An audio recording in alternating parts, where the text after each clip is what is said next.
Hello and welcome to Unacademy. I welcome you all to the GS Paper 1 analysis, which is basically history, geography, and society. Now, prima facie, what I will be doing is I'll be analyzing all the history questions. Mukesh sir will come after me. He will analyze all the geography questions and then Astha ma'am for society. But looking at the paper itself, there were 8 questions from geography, 6 from history, and 6 from society. And the internal division 866, out of history, there are 3 areas which were asked: 2 questions from art and culture, 2 questions from modern India, and 2 questions from post independence. Now, this is the first time that post independence has come through, but world history has not, which is there's no world history from the history part, but 2 questions of each of the 3 major areas. Now, when we talk about these 8 questions of geography, they were moderate, whilst society, as Astha ma'am has told me, is easy, predictable, and for history, I can say the same, that it was easy and quite predictable. We'll discuss how it is easy and why is it predictable in that regard. But these 20 questions, it's an overcorrection. 2026 history prelims was a pure nightmare, disaster. 20 questions, only 10 manageable. But this time, all the 6 questions are from areas which are extremely easy, can be done through either if you are part of the Conquer Mains program, we discussed that in a lot of detail. If you were part of our Platinum program, again, we discussed it in class discussions. I had a proper discussion on how Gandhi changed the landscape of Indian nationalism, be it Vijayanagara architecture, be it education policy, be it the ideologies of the Raj, be it Ashokan inscriptions. We've discussed everything.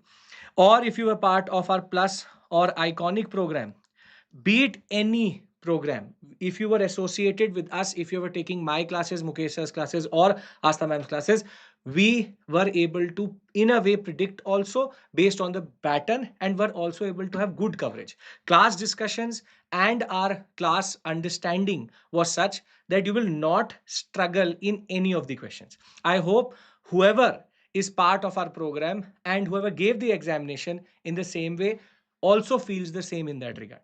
So, Conquer Mains, I talked about linguistic reorganization. I talked about the concept of regional imbalance. 2 questions. So, before we begin, for a student who has basically covered the basics, has already covered all the major, you can say, pillars, but is looking for a mains program which is basically not giving you facts or is not prelims oriented, we have just recently launched the advanced mains program, which starts on 2nd September with Jatin sir, wherein we will be not teaching you from the prelims perspective per se. Prelims and mains is something which we do in the Iconic and Plus program also, but in the advanced mains program, we will be now using different, you can say, aspects of previous year question, probable questions, handouts, and from 2nd September to 24th of December, very systematically, all of us will cover all the answer writing aspects, all the probable areas, all the previous year questions, and make sure that if you are a student who does not need per se prelims preparation but is weak in mains, you are sorted. So you should consider this. The link is given in the description box. Now with this, let's look at the questions. The first question of the paper itself comes from art and culture, and it's an interesting one, which is analyze the importance of Ashokan inscriptions for reconstructing Mauryan history. Now, for the first time, UPSC has asked a question of art and culture where sources basically are in focus. Therefore, this is not a very difficult question to answer per se, because when we talk about Ashokan period or the Mauryan period, we have 2 sets of sources. One is the books or the literature, or the other one is inscriptions, edicts per se.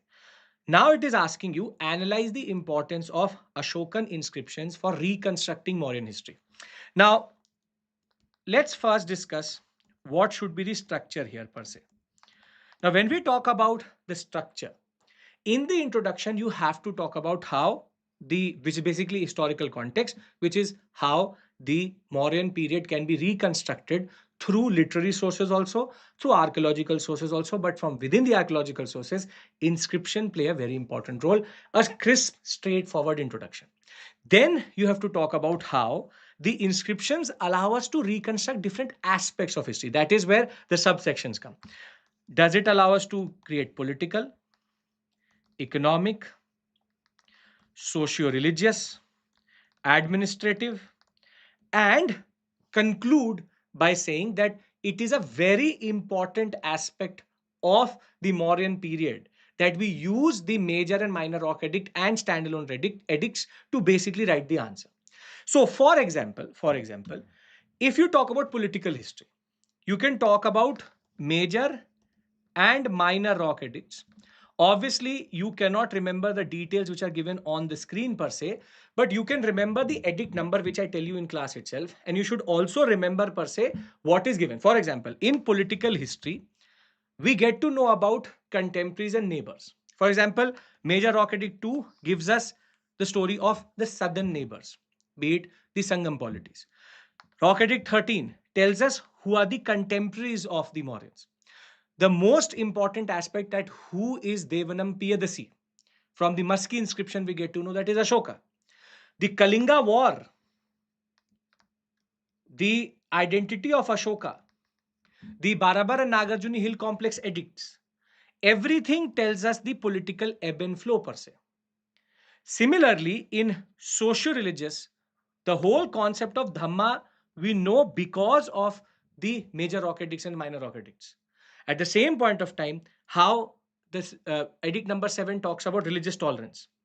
We also know, and this question came in 2025 prelims, which is the officials, the administrative aspects, the Mahamatas, or even the Rajukas, the Pradeshikas, the Yuktas, all are mentioned in the major and minor rock edicts. Even the fact that how Ashoka went to Lumbini and gave a certain tax-based concession, which is an economic history. So because it's a 10 marker, you have 150 words, there's a lot to write here. And therefore, what the expectation from the examiner would be that you have to reconstruct each of the sections and give examples per se. That how does political history get reconstructed, social, socio-economic, political, in that way. So easy question, straightforward question. Nothing out of the box has to be written. Nothing out of the box is there in the question itself. They had asked Harappan architecture last time. This is again the same thematic following forward, wherein they are using predictable themes. Mauryan architecture was due, Mauryan period was due, now has been asked. Gupta, Chola, Pallava already asked previously. So nothing per se problematic. If you have been referring to the courseware, you will basically get all of this in a table itself directly, wherein what is the concept of the edict. If you're reading R.S. Sharma or reading the courseware on Indian history, you will be easily be able to answer this question. Nothing out of the box. This is the exact table which you have to use to write the answer. So I hope that you did not find this question per se very difficult, even if you're looking at it from the perspective. All the students who have joined from class itself, this is something which we discuss generally as it is. Now, moving ahead, now we get a very interesting question. See, as part of modern India, one very important thematic is called consolidation of Raj. Within consolidation of Raj, there is a subtopic called ideologies of the Raj, which mostly students leave. But we have a very long discussion on this in class itself because it's basically how the state used to think. And within ideologies of the Raj, there's a concept called Anglicanist versus Orientalist debate. Within that, there is a concept called Macaulay's Minute. Basically, it's education policy question. Discuss the impact of Macaulay's Minute on colonial administration and education in India. Very simple, straightforward question. Introduction, you have to talk about how before the Macaulay's Minute, there was a proper debate amongst the colonial, within the colonial state, that should vernacular education, vernacular language be pushed, or should English education or English language be pushed? Now, in that context, Macaulay's Minute actually ended this debate in 1835 by saying that all Western knowledge is superior to the concept of Indian knowledge. Now, it is asking about impact on administration and education. So here you have talked about the Orientalist and Anglicanist debate. You will then in the body talk about how Macaulay's minute ended it by basically allowing the Anglicanists to prevail. Now, what is the administrative impact? We discuss it. Because the Anglicanist came through, the idea of using old institutions was thrown out. Now new institutions were brought in. The census, colonial forms of knowledge were brought in. The idea that now we have to understand India through its anthropology, not its history. At the same point of time, we now have direct intervention. We get the IPC, we get the CRPC, we get the law commissions, because now they don't want to rule through Hindu or Muslim law. They want to rule through a colonial system which they develop themselves. On education, we have to obviously talk about Vohura Sadharsar, which is basically because of Macaulay's minute, the idea of English education prevails, downward filtration theory comes through, and education is taught at higher level in English.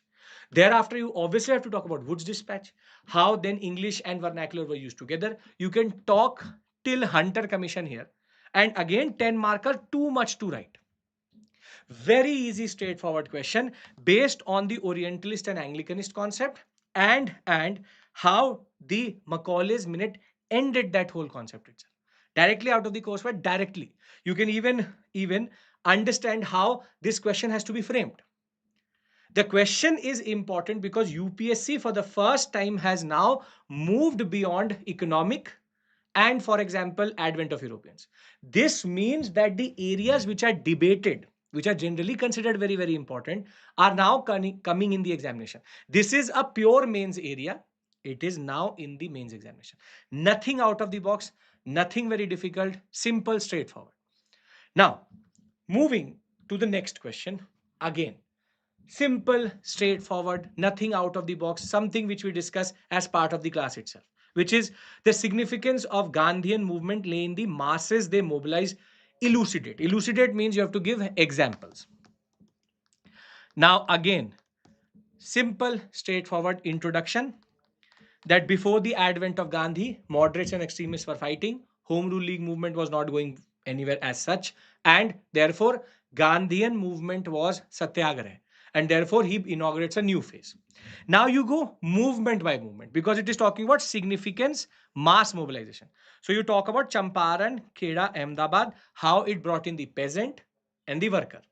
Then you talk about Rowlatt Satyagraha at the level of what is called as all India level.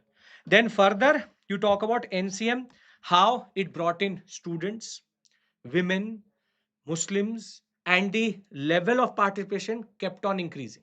Then you can go into CDM, then talk about the all India level character. Then you can talk about Quit India, how all of this is culminating in the Quit India movement, and therefore conclude by talking about how Gandhian movement was about mass mobilization, permeation of or permeating nationalism to the lowest level. Nothing out of the box. Again, popular nationalism and role of Gandhi, how Gandhi trained the masses. Directly out of the courseware, directly out of class discussion, directly out of our Conquer Mains program, something which we discuss day in, day out. Okay, is Gandhi overrated? What was Gandhi's contribution? Why is he considered so important? Therefore, significance of Gandhian movement lay in masses they mobilized. Very easy, straightforward question. Nothing out of the box.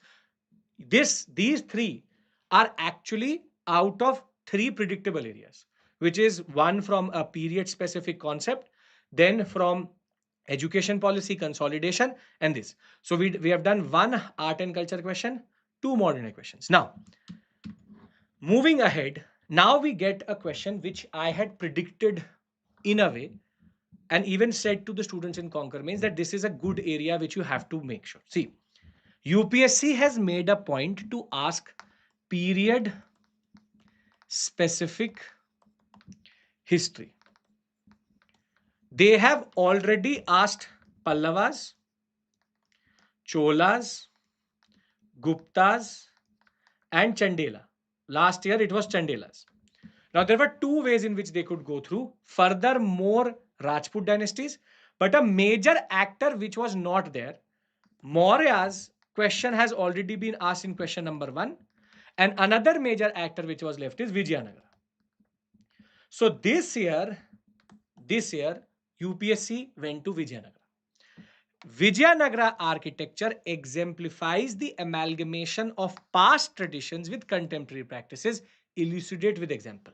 Very, very good question. Beautiful question. Basically, Vijayanagara architecture is the marriage between Dravida architecture and Indo-Islamic architecture.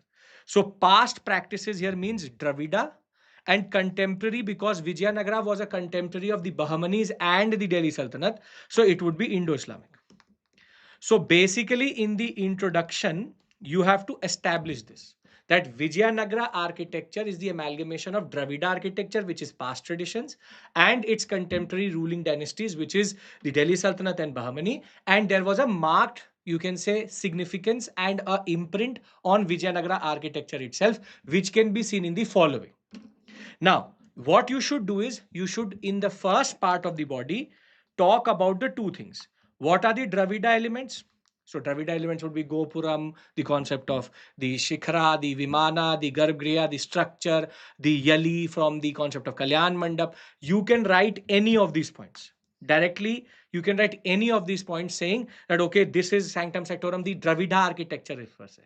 Where students may struggle or think that they may have not covered it is what is Indo-Islamic architecture part, which is domes, arches, and the color scheme per se. And therefore, when we talk about arches, domes, even the functional secular planning per se, in the Lotus Mahal, in the elephant stable, we can see that one is a dome, the other one is a Shikhara, then dome, then Shikhara. So therefore, you can talk about the Hazara Rama temple, you can talk about Lotus Mahal, you can talk about elephant stable, you can talk about Hampi, you can talk about the Vithala temple, you can talk about any of the examples. All of them have a distinct Dravida plus Indo-Islamic coloring scheme, the way it was structured, everything has a very distinct understanding. 15 marker, very easy question to answer. Again, directly from any source which you're referring to, you can answer this question. Directly, you can answer this question because it is nothing out of the box. Vijayanagara architecture questions, if you're not able to answer, then the problem is in your preparation. Because this is not a obscure area like Chandela. Chandela was also part of Nagara, therefore. But the idea is that Vijayanagara is very predictable, Bahmani predictable. So UPSC did not go to obscure areas, were in the sane part of the story. Then after this, UPSC went in the direction of post-independence.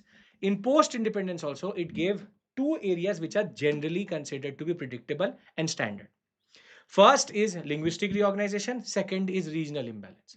Question is, linguistic reorganization of states was driven by popular pressure from below. Comment.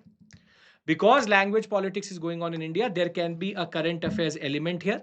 That because a lot of churn with regards to current affairs around linguistic politics and linguistic, you can say, chauvinism and all of that comes through. Therefore, the idea is that linguistic reorganization predictable, but it is talking about popular pressure. So in the introduction, you have to talk about how when India got independence, though the Nehru report said that we will have linguistic provinces, the Dhar Commission or the JVP Commission chose administrative convenience. However, now you transition to the body that there were certain movements which created pressure on the ruling government, and the, you can say, need for reorganization came through because of the Andhra movement. You obviously have to talk about the Potishri Malu movement and the how Andhra state came out of Tamil Nadu. We discussed this directly. 53. This will open the floodgates for what is called as the Linguistic Reorganization Commission. And then you obviously have to bring in the concept of how this will in turn lead to the Maharashtra and Gujarat issue, the issue of Gujarati nationalism itself, the issue of Akali and Punjab, and the concept of Punjab and Haryana. So therefore, you have to give here three sets of examples. Here, first, you have to talk about Dhar and JVP, and then you have to talk about Andhra, then talk about a Fazal Ali Commission, and then go to the Gujarat versus Maharashtra, and then talk about Akali politics over Punjab and the Haryana issue. So 1966 is the point where it ends. Very simple, straightforward question. Nothing out of the box. Very predictable area. Nowhere you have to worry about this topic. This is something which we cover in the examination. Conquer Mains, we discussed it. In the class itself, we discussed it everywhere. Then the last question out of history, question number 13, is also very interesting. The model of planned economy was adopted in India to address the regional imbalances left behind by colonial rule comment. Basically, it is talking about the 5-year plans, and it is talking about the regional imbalance because of colonization. Here you can use your GS paper 3 knowledge also, because in economics you do all of that. But here there will be two parts.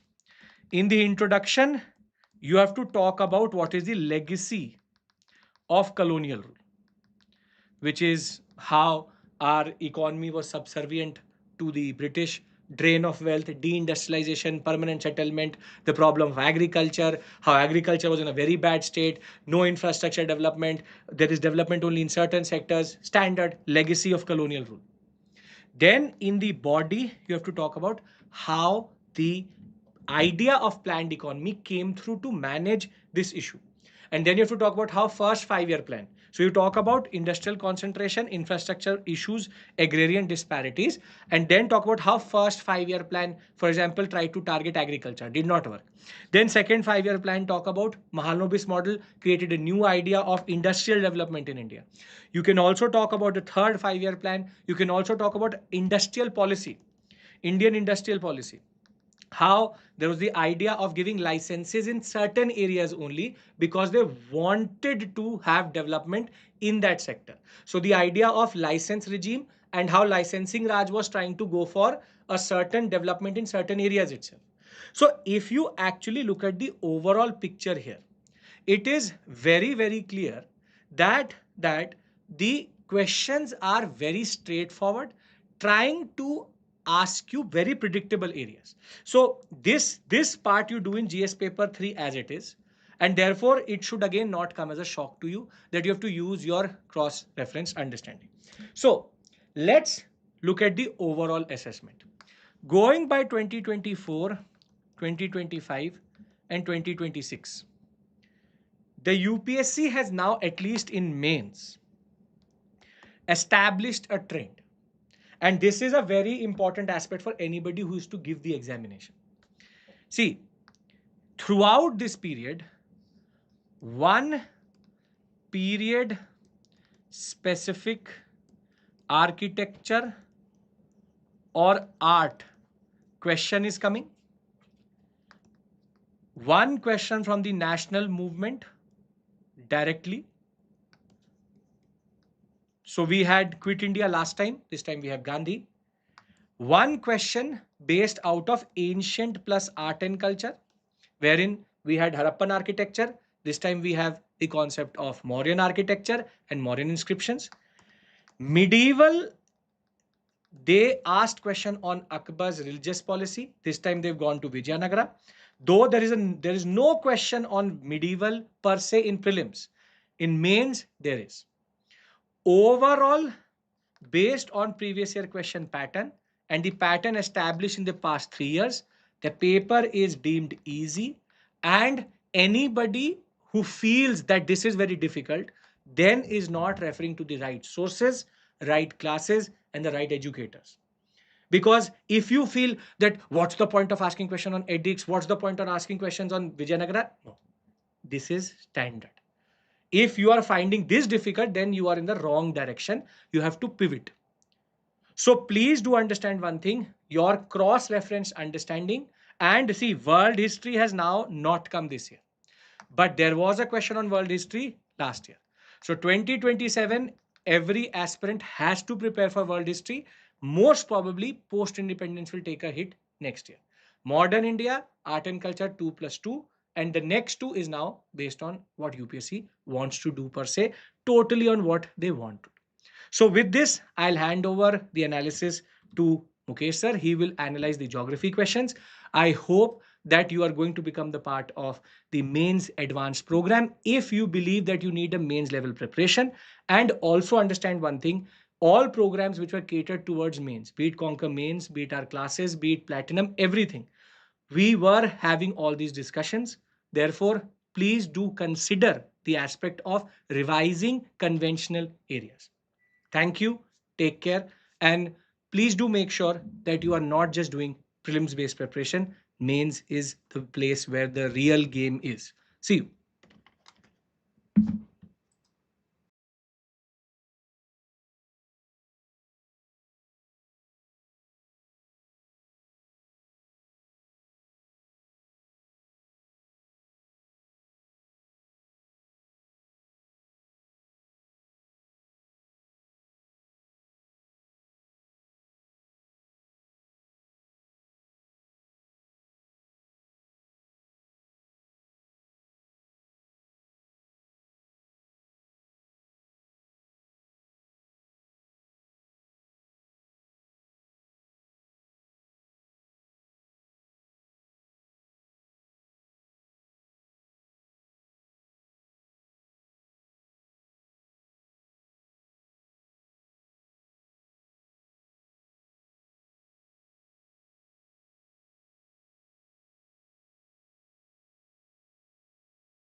Hello, good afternoon to all of you, and welcome to Unacademy. Now, when we talk about the portion of geography, geography was slightly from easy to moderate this year in the mains examination. You had 8 questions which were asked in geography, clearly forming the bulk of the questions when we talk about the GS paper 1. So in a way, UPSC has also went back to those solid areas, the conceptual areas. So all the people who were slightly nervous after the prelims examination that the questions might be very factual, etc. Now that has not been the case, and it is again on the line of the conceptual questions. Climatology being one of the favorite areas of UPSC, UPSC has banked upon it. Now, as was our prediction that for the past 3 years, UPSC had been asking about geomorphology, so it would pivot. And then the larger contemporary issues and the contemporary discussions, they have figured out a role. Now, here, we will take a look at each of these questions. We will try to understand what the answers have been. Having said that, again, if you have been regular in the classes, you would have found the questions easy to answer. The various different classes that we have had, all of these portions have been covered in some portion or the other. Now, let us take a look at each of these questions one by one. What is the Fujiwara effect? Explain its impact on the movement and intensity of tropical cyclone. Now, to be very honest with you, now this is a particular conceptual question which we always teach whenever we teach the portion of geography optional. Fujiwara effect forms a very important part in terms of the geography optional analysis of tropical cyclones, development, weakening of the tropical cyclones, particularly the Pacific cyclones, the tornadoes, that is the typhoons rather, that is where Fujiwara effect is very, very common. But when it comes to Indian Ocean, it is not very common. That is why the traditional GS based, you don't find this mentioned in multiple of the books or the sources as well. But having said that, we had discussed this in the class as well. So what is this Fujiwara effect? So it basically turns out that whenever you have two of the cyclones, right, forming in close vicinity, tropical cyclones, whenever two tropical cyclones they form in close vicinity, they start many of the times revolving around the common center, and as a consequence of that, there can be the interaction between these two cyclonic systems. This interaction of the cyclonic systems, when it happens, it can have varying different possibilities. 5 different possibilities emerge out of it. Now, here, what is required for a candidate to provide the answer? The first requirement is that when we talk about tropical cyclones, tropical, so that should be your introduction, or your introduction can also be the basic of out what is Fujiwara effect. Now, tropical cyclones are created because of the excessive or the thermal low pressure development over the region of the tropical oceans. Okay. Now, that is the first point of concern that you have to address.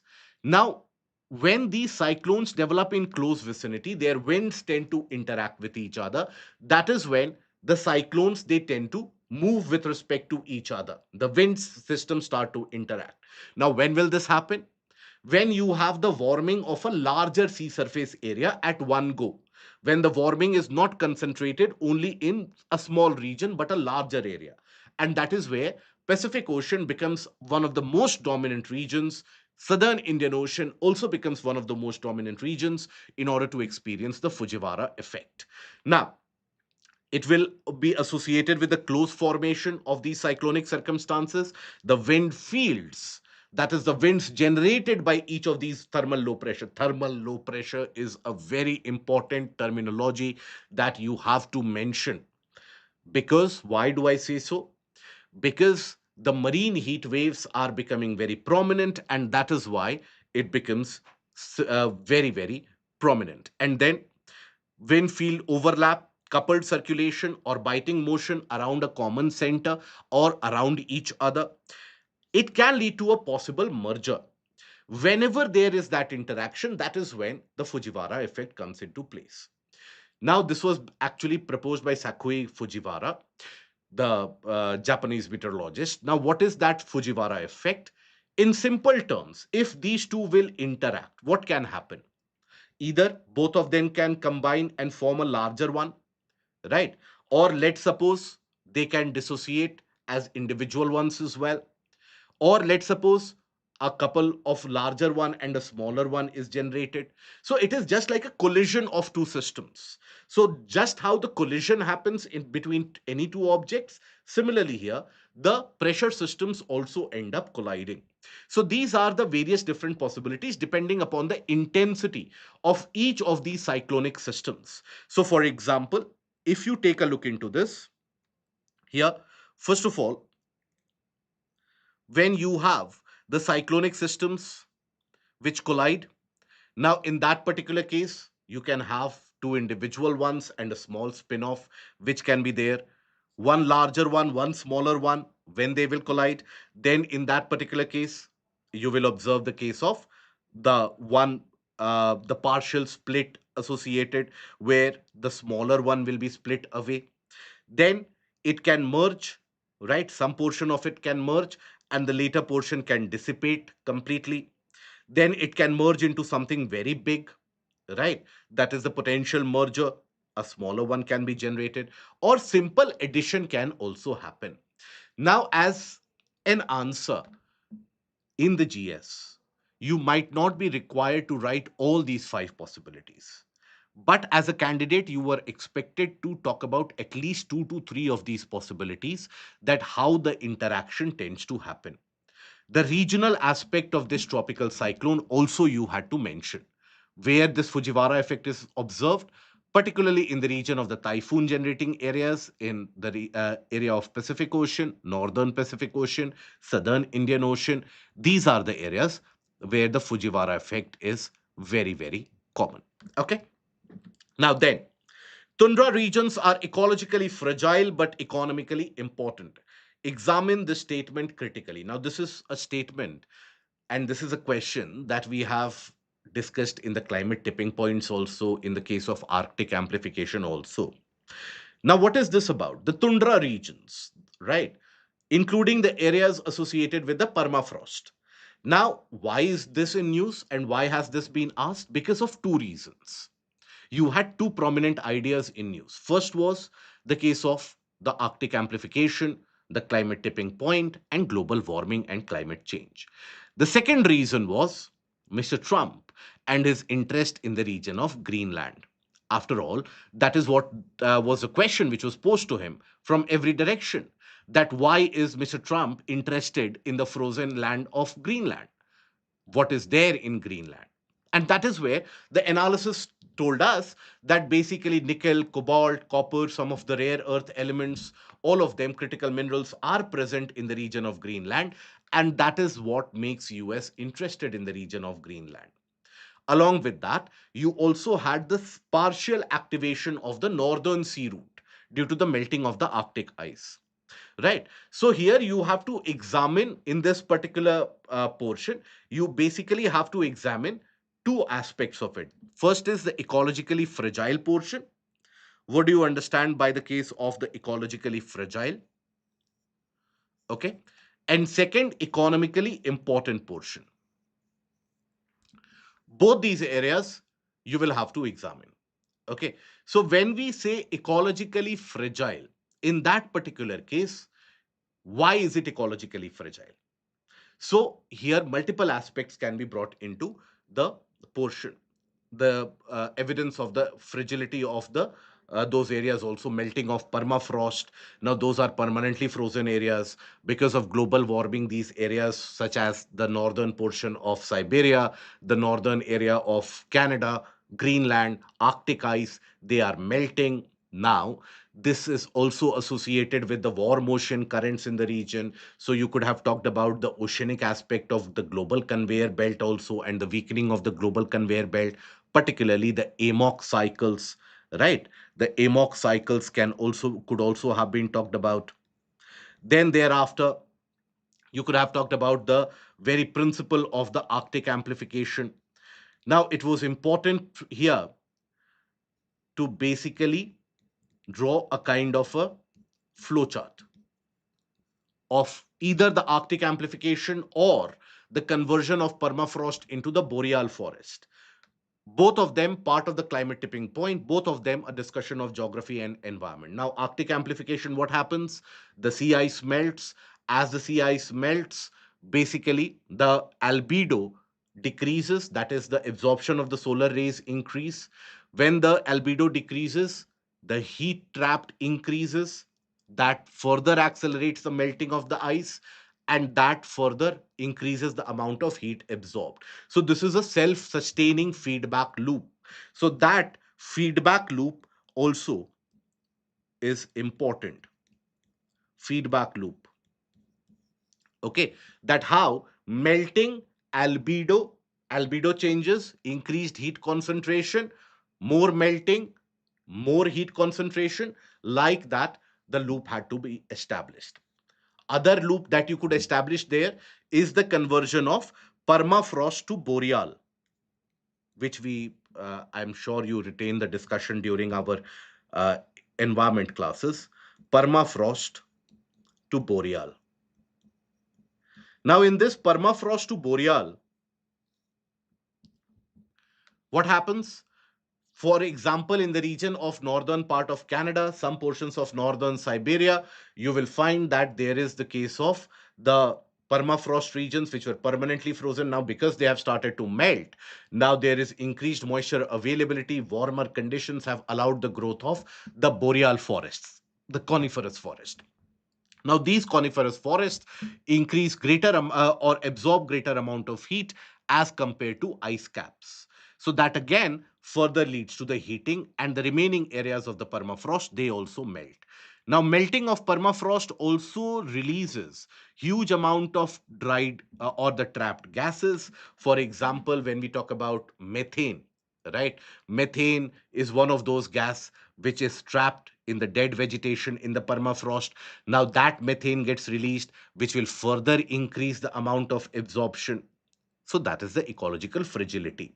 When you are talking about ecological fragility, very important to also show a picture or talk about the case of the biodiversity.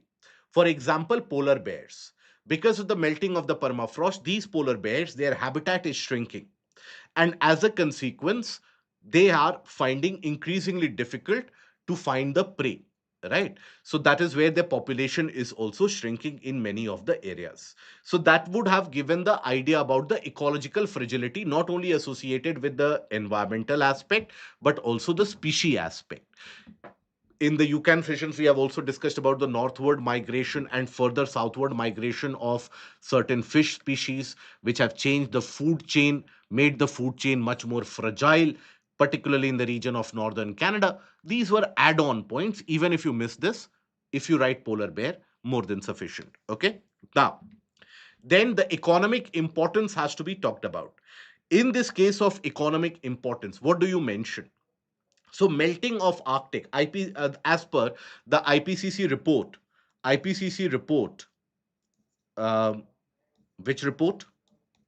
AR Assessment Report 6. Assessment Report 6, as per this, you basically have the case where IPCC has predicted that by 2040, at least one summer will occur in such a way that Arctic will be ice free. Now, this has basically created the route or the aspect of the northern sea route. Northern sea route. It is one of the shortest transition routes, trade routes, and there trade can be carried out. So that portion can be highlighted. The Arctic shelf, particularly the Siberian shelf, which extends for almost 1,000 kilometers into the sea, very rich in terms of the oil resources as well. So, oil exploration, hydrocarbon exploration, then when you talk about the exploration of the oceanic floor, you have the methane hydrates as well, polymetallic nodules as well. All of them comes under the economic portion. Other than that, you also have to talk about the case of the minerals in the region such as Greenland. Which are the minerals? Minerals associated such as nickel, copper, cobalt. So critical, transition, or rare earth elements. Any of these, the term you can use. Ideally, you should have used the case of critical and transition minerals. Okay, transition minerals. Then increased amount of warming and the melting cycle has impacted the fisheries in the region. The fish catch has been declining, particularly in the region around Newfoundland, particularly in the region around the Davis Strait, and even in the region of the Norwegian Sea. Now, that has impacted the local population, the indigenous population, then northern sea route. Tourism is also getting impacted. Okay, so there is some positive aspect also, right? Why? Because here you have to talk about the critical, right? So critical aspect, some economic positivity, some economic negativity. So negative is the case where the fisheries are impacted. Positive is the case where now Arctic tourism is becoming one very prominent, and you also have the positive of the northern sea route.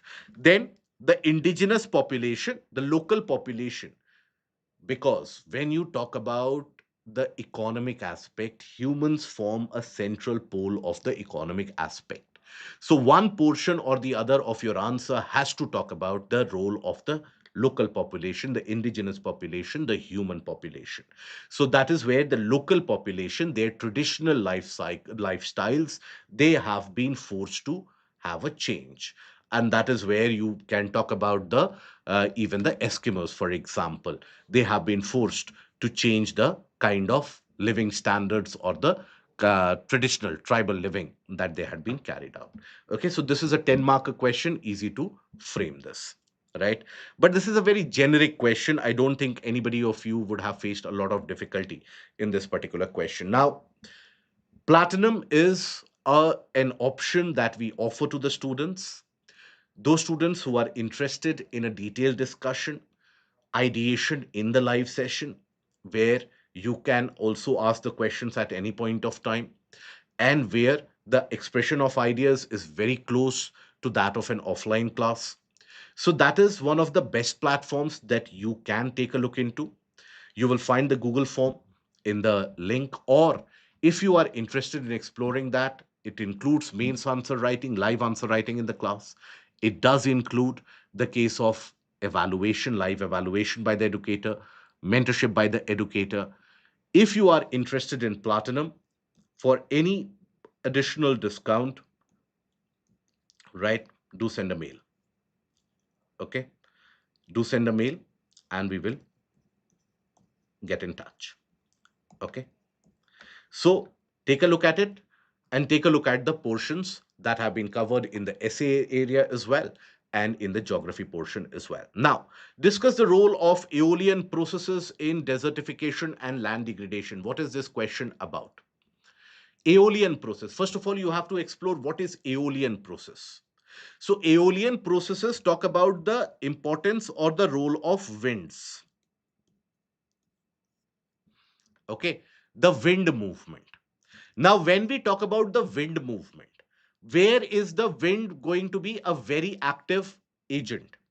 So, it is going to be experienced either in the arid or semi arid regions. Okay, where the frictional resistance by the trees, etc., is minimal. So that is where it will be experienced in arid or semi-arid regions. Now, these winds, they basically blow at a higher speed, and because of the drag, the frictional drag, they carry out erosion and deposition. Okay. Now, here you have to mention that how they basically have a role to play in desertification and degradation, not only desertification, but also degradation of land. So, when we say desertification of land in this, how, what can you mention? For example, the expansion of an existing desert.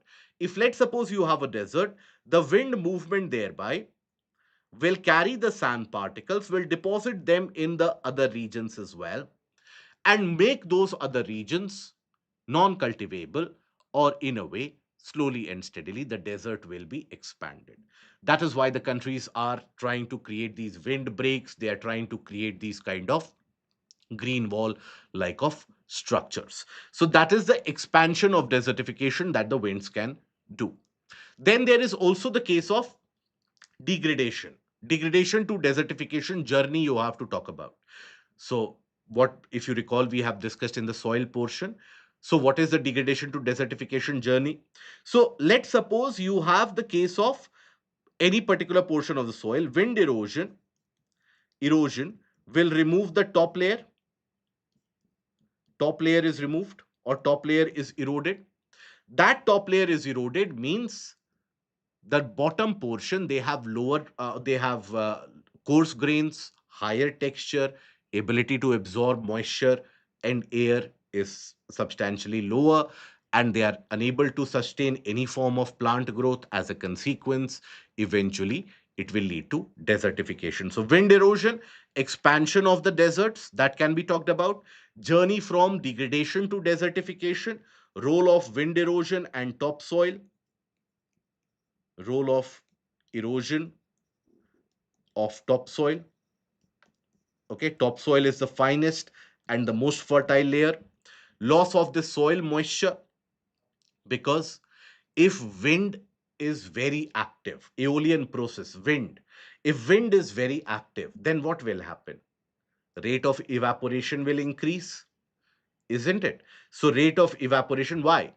Because if the wind is blowing, whatever moisture was present in the air will be taken away by the wind. So again, more evaporation can happen. So that is where rate of evaporation increases with the wind movement, due to which there will be a substantial loss of soil moisture, right? And that again has an impact on vegetation. And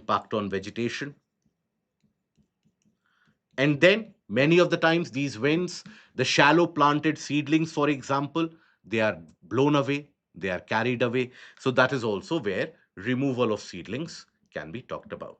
Now, water resource. Now, in this particular question, ideally the conclusion should talk about the way forward. Green wall, the solution aspect, the green wall, the wind breaks. That is what your conclusion could have talked about. Okay. Now, water resources are both an asset and a source of conflict in South Asia. Examine the statement giving examples. Now, when we talk about water resources, here first you have to analyze the case of how they are an asset. Okay, so water for drinking purposes, you can start with a very basic introduction that civilizations have always thrived and been centered around the water resources, like the Mesopotamian around Euphrates and Tigris, Nile, or Egyptian across River Nile, Harappan across River Indus. That is how you can introduce. These water resources have incredibly great amount of use. Here you can use the bubble chart or the hub and spoke. So utility as an asset, okay, and then you could mention the various role: drinking water supply, domestic usage, then agriculture, animals, all of that you can talk about. Okay, those are the benefits associated with water. Use the bubble chart, it will reduce your word limitations as well. Now, source of conflict. Now, when you talk about source of conflict, this is where many students will commit the mistakes. It has to be divided into two parts. One is the case of your regional conflicts or local conflicts, that is the interstate conflict.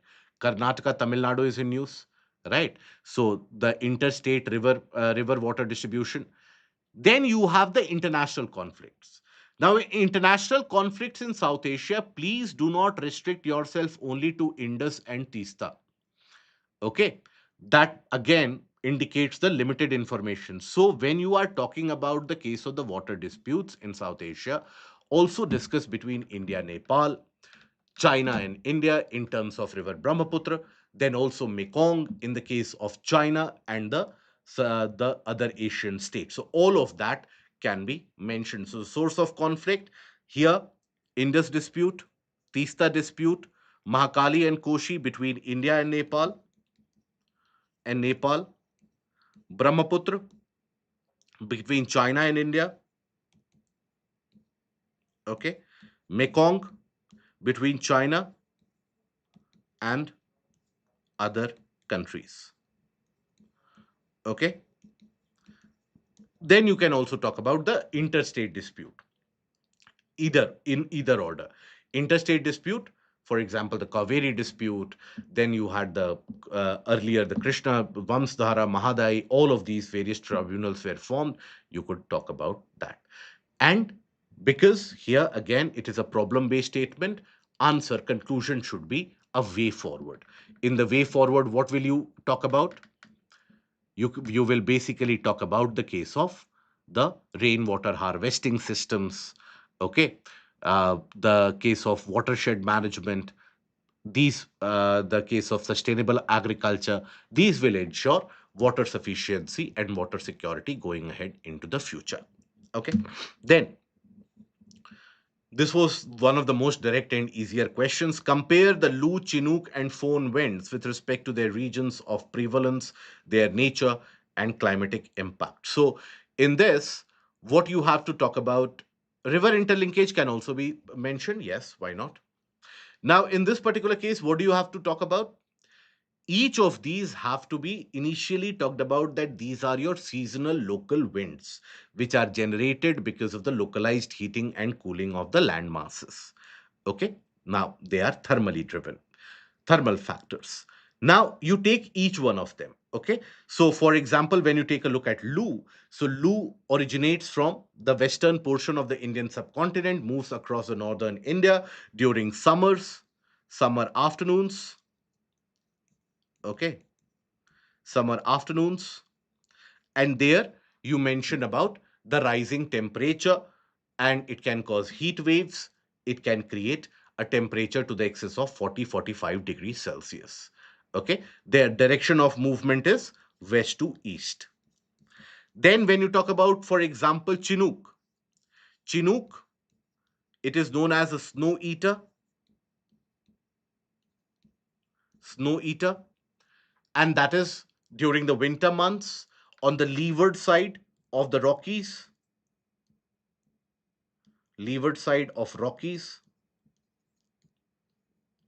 right? Now, basically, you had to draw this diagram of this warm adiabatic compression in the region of the leeward side of the Rockies, which increases the temperature, which makes it dry and leads to the melting of snow.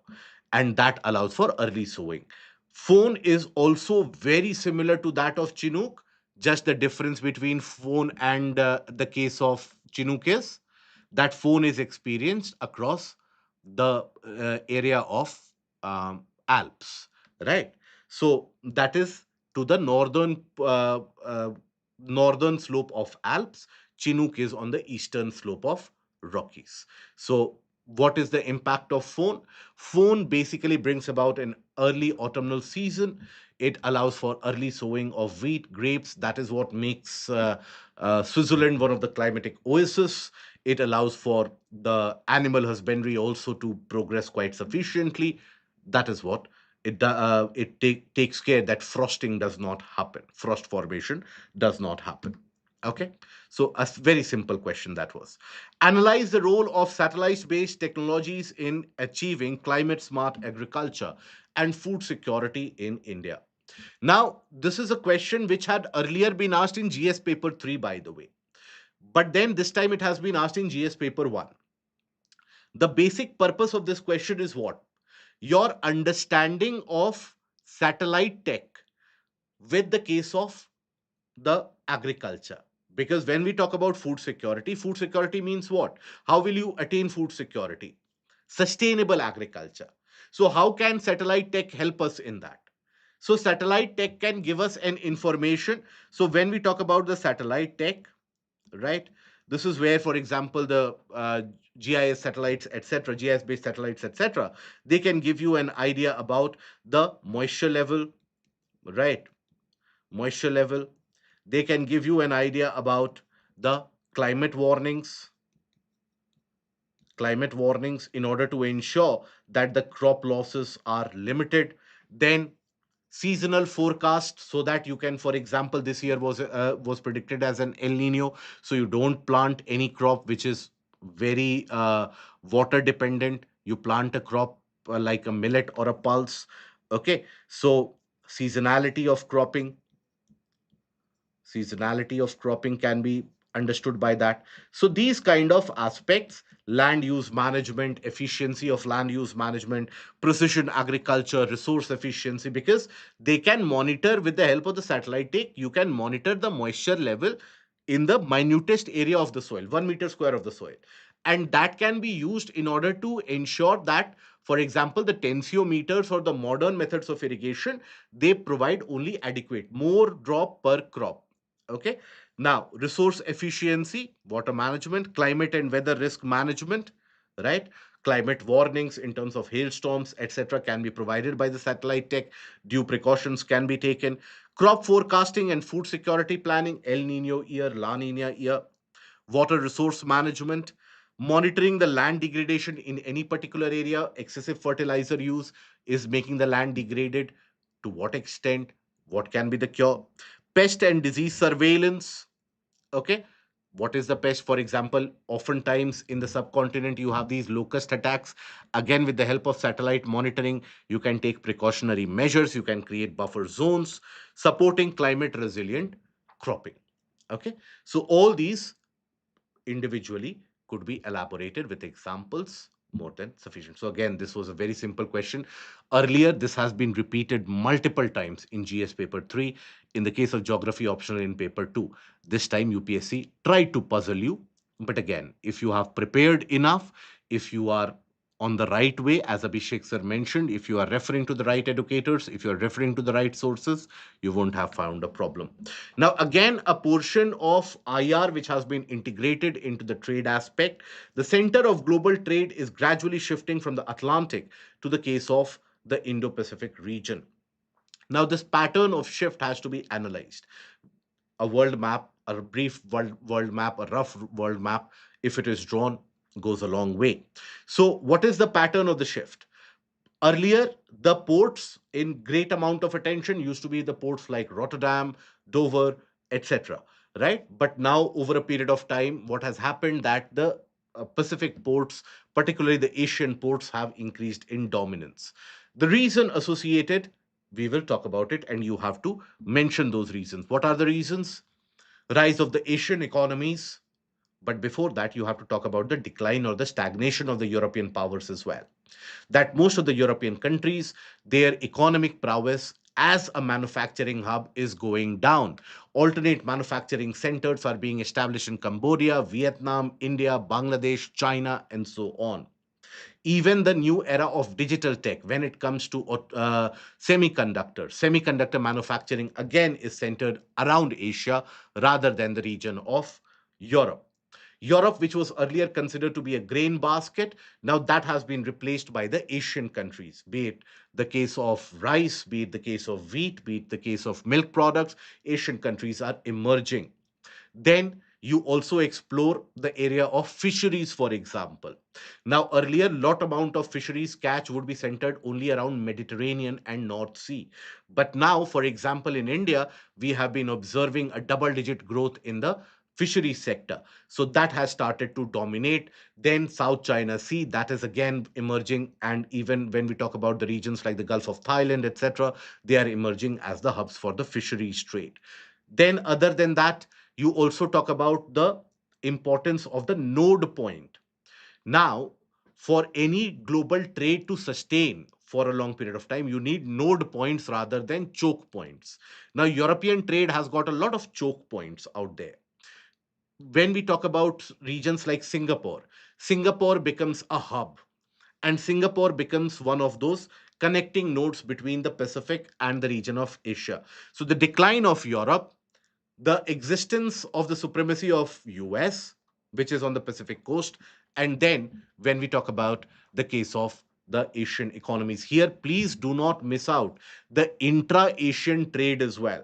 The intra-Asian trade, that is the trade between the Asian economies, that is very important. RCEP, ASEAN, right? Even the China aspect, that how the eastern port of China, eastern coast of China was developed for trading aspect. And then China plus one is not in any other continent, but in the region of Asia itself. So those portions could be highlighted. So rise of economic giants, manufacturing centers, decline or stagnation of European economies, intra-Asian trade, the case of the digital tech, the semiconductors that we have mentioned, and also the geostrategic significance. For example, when you talk about AUKUS, when you talk about the case of Quad, that is where the geostrategic significance also highlights. So this makes your answer much more comprehensive. Now, how do you conclude this answer? In the conclusion, talk about the role of India in this emerging global order. Where does India come into the picture? And India is going to capitalize economically, sitting on the top of Indian Ocean. Okay. Now, the last one, analyze the major drivers of human induced land use changes in India and their geographical consequences. Now, this is a question where the temptation from the candidate will be to only talk about deforestation, okay, and urbanization. But land use changes indicate a larger pattern, how the land use has been changing. So, when we say the land use changes, mining comes into the picture, reservoir and dam construction comes into the picture, the infrastructure associated with tourism in the hilly areas, tunnel construction, plantation cultivation, decreasing the diversity, all of these come into the picture and their geographical implications. So agricultural expansion, one of the major ones, leading to the stage of deforestation, right? Coastal deforestation, again, now this can lead to water scarcity, soil erosion, degradation, desertification. Coastal deforestation, that is, mangroves are being cut down due to coastal development. That is going to lead to the case of the removal or the sandbank erosion, coastal erosion, example, Sriharikota. Urbanization and industrialization, this is the land use change which has created urban heat islands, for example. Urban heat islands. Okay. Then infrastructure development, this is associated with tourism. You can talk about mining, can create fractures, weak zones, can lead to seismicity. Monocultural practices will kill the diversity, will kill the water cycle in a region, can initiate soil degradation. Landslides in many of the regions are impacted because of that.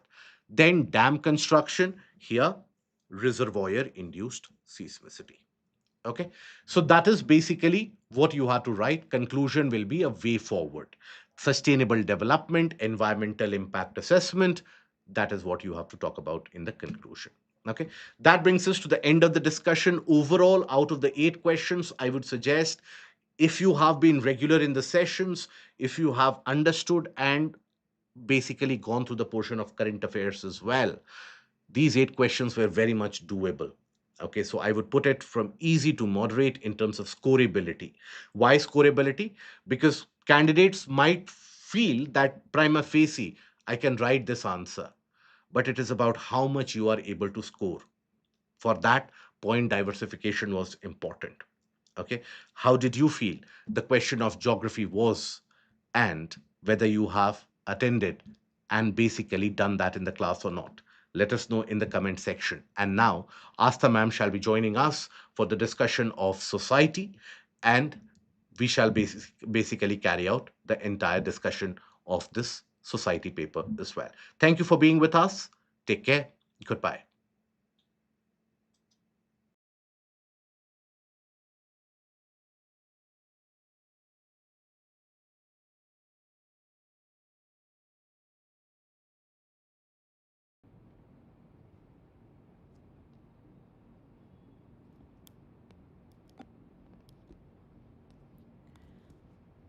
Good evening, everyone. Welcome to Unacademy, the one stop destination for the civil services English medium aspirants. We are here to discuss the society related questions that have come in today's GS paper 1 that was conducted in the morning. Just quickly let me know in the live chat if I'm clearly audible and visible, and we will start the analysis right away.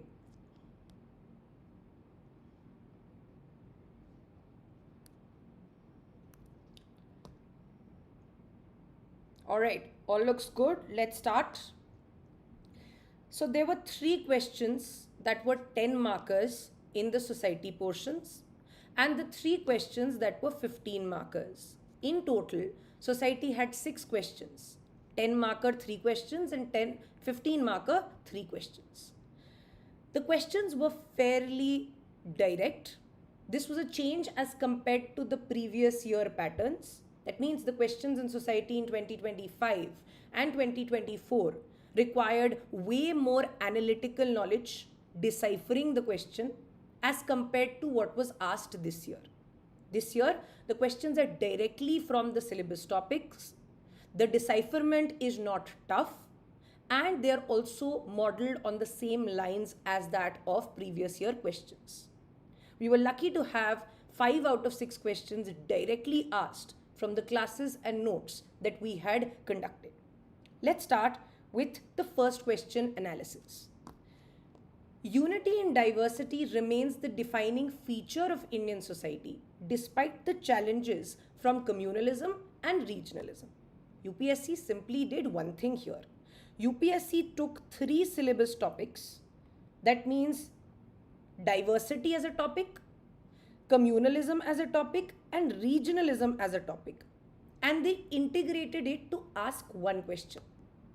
Basically, the question is communalism and regionalism threatening India's unity? You had to give examples that what are the problems, and this is quite predictable because of various communal clashes, the Sambal violence, problems that are witnessed, and regionalism based north south divide, delimitation based problems, river water disputes, etc., that were in the news. So, are these 2 phenomena, which are UPSC's direct syllabus topic, impacting India's unity? And then, of course, you had to counter it by saying no, India's unity is still being maintained despite the diversity that we have.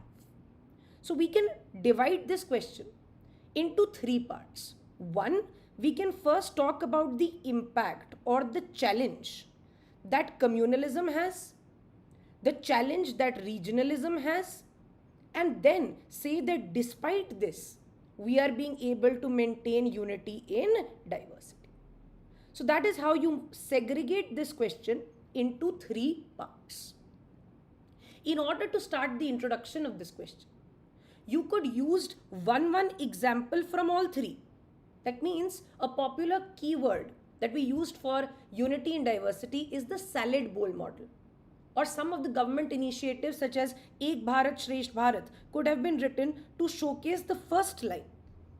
And the second line could be about recent incidents of communal clashes, for example, the Sambal violence, and regionalism based issues, for example, the son of the soil policies in states such as Maharashtra, etc., that are testing India's unity.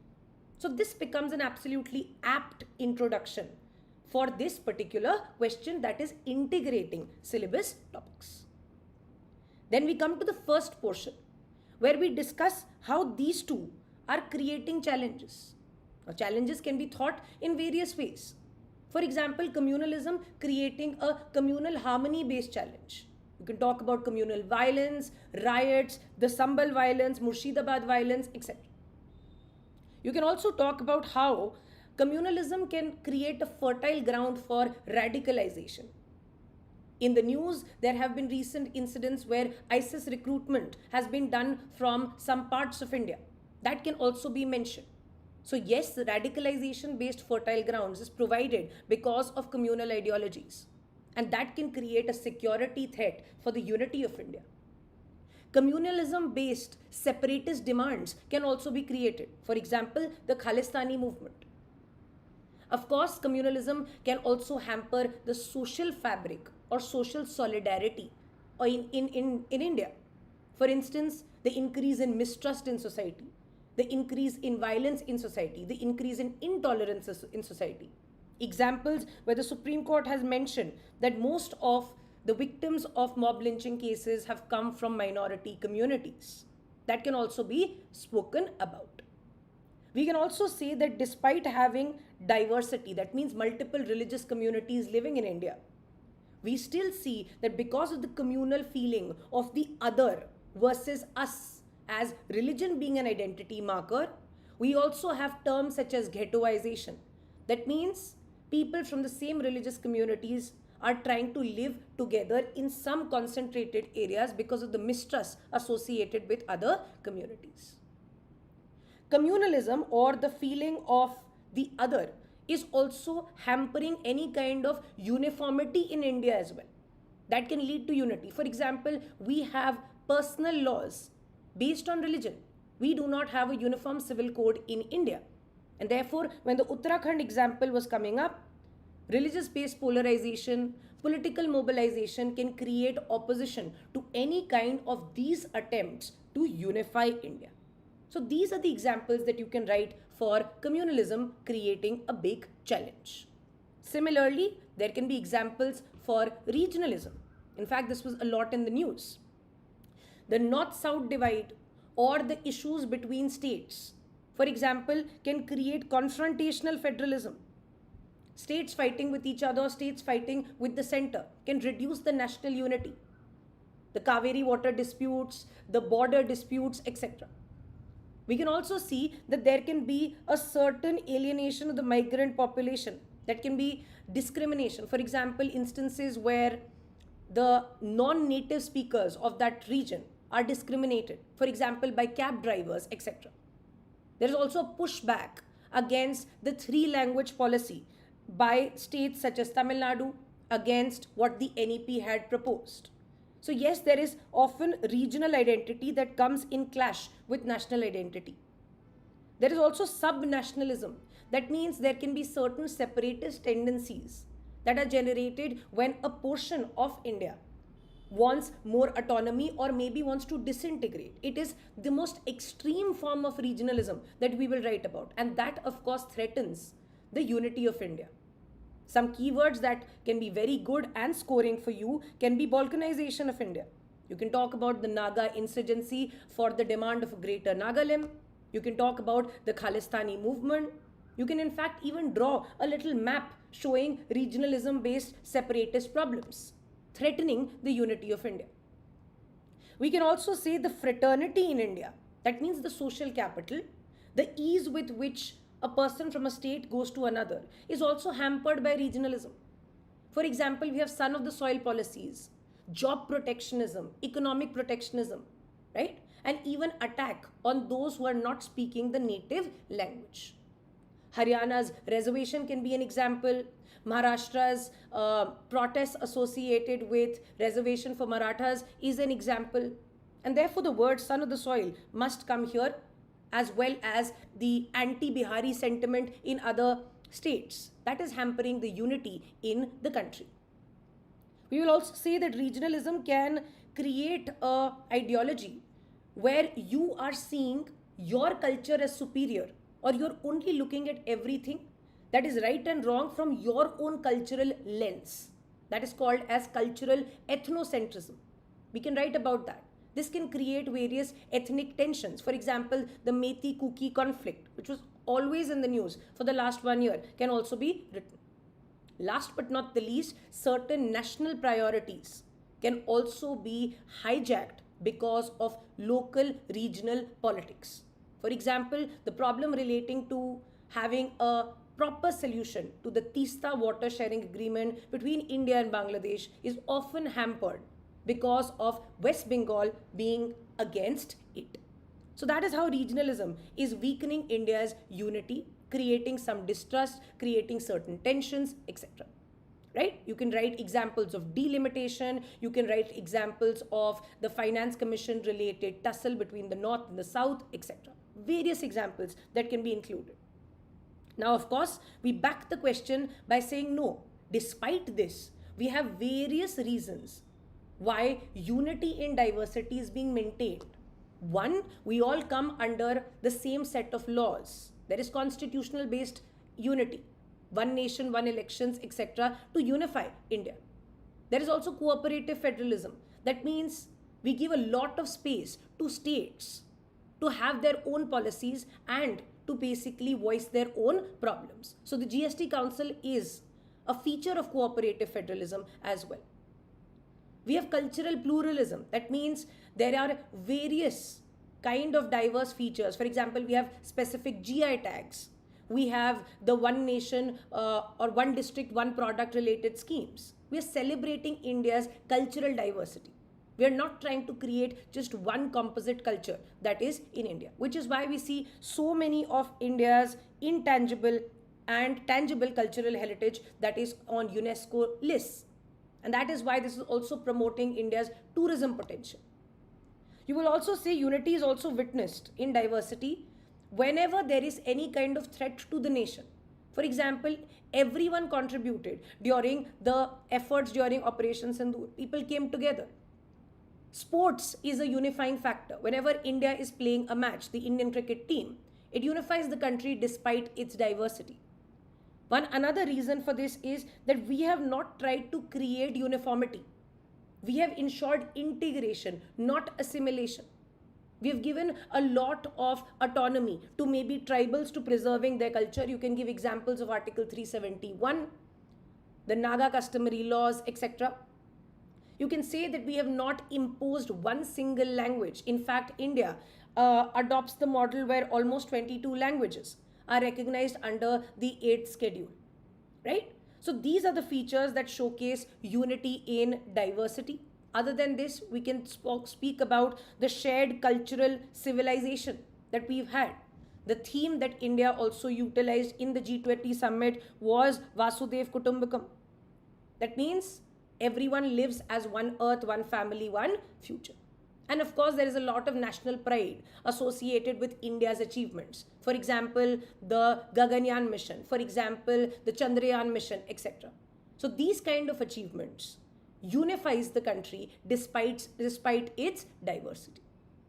Of course, the democracy, the rule of law, the schemes such as Ek Bharat Shresth Bharat, the pluralism, the lack of imposition of a certain language, of a certain religion, for example, the secular traditions also help India in maintaining this unity. These are certain keywords that could also have been written. For example, the salad bowl model, where we are retaining the different elements of India's diversity. Integration, not assimilation, Ek Bharat Shresth Bharat, and India reaping the diversity dividend. So these can be examples for answering this question. Let's come to the next question. How do you understand disability? Substantiate the need for inclusive policy framework in India in this regard. Now, this question is important because Rights of Persons with Disability Act of 2016 has completed 10 years, right? Which is why it becomes important.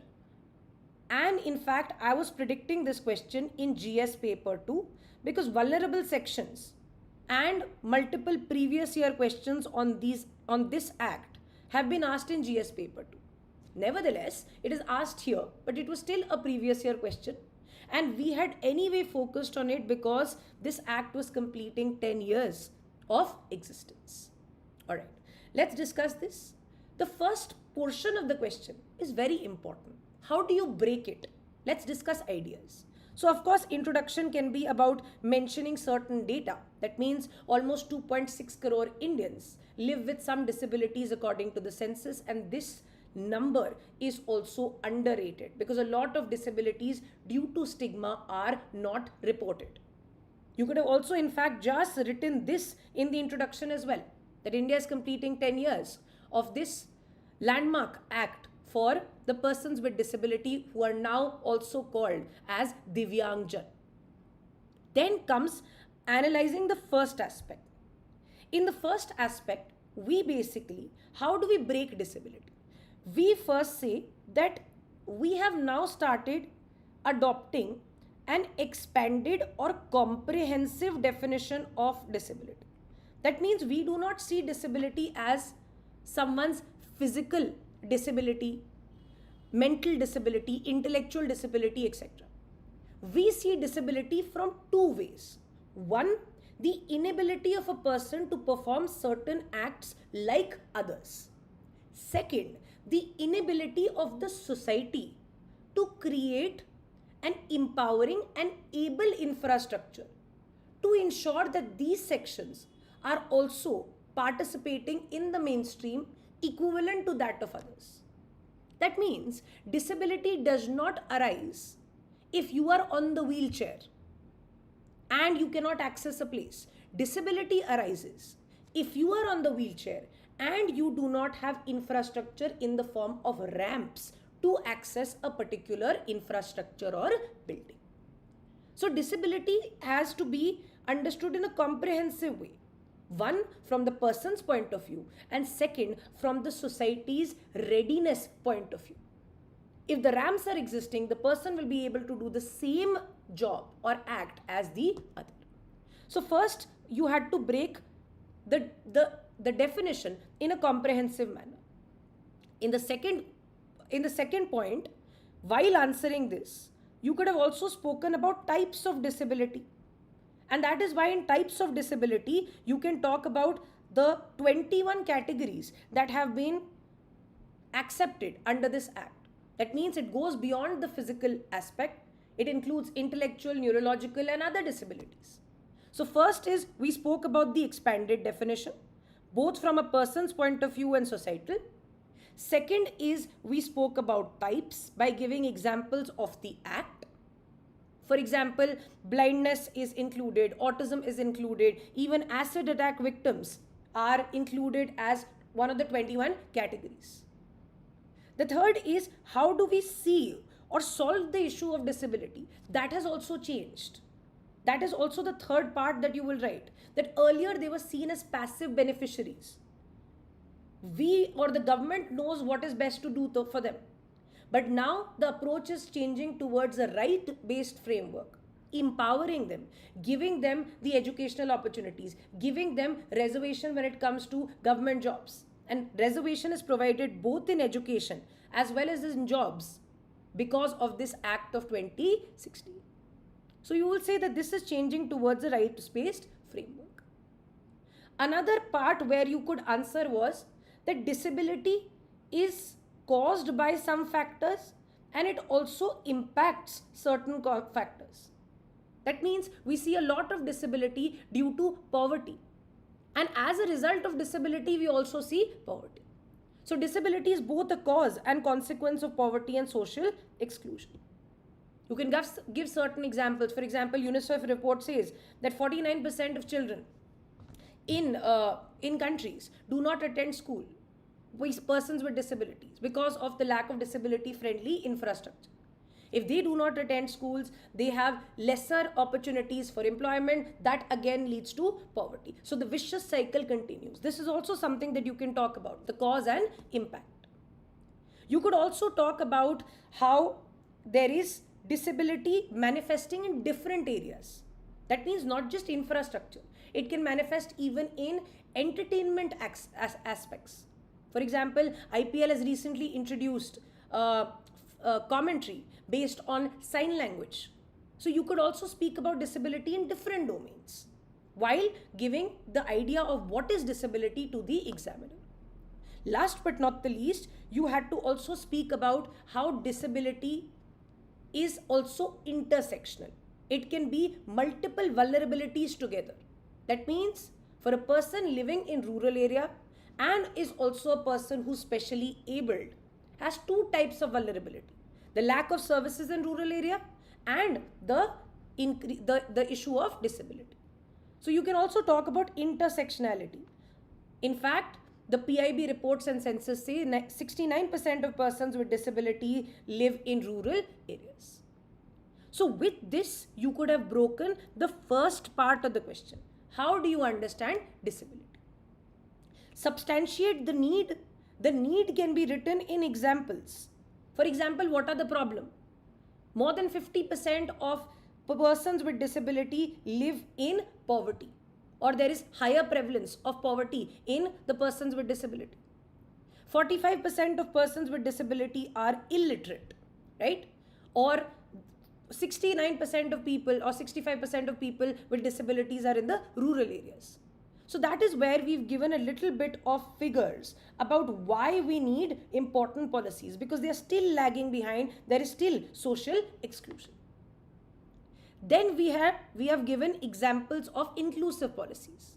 That means here we can give the steps that are already taken by the government, whether those steps are Rights of Persons with Disabilities Act that provides for reservation, that has increased the number of disabilities that are accepted, whether we have the Accessible India or Sugamya Bharat Abhiyan, whether we have the UDID portal for persons or Divyangjan related certificates. Using these certificates, they can access welfare schemes.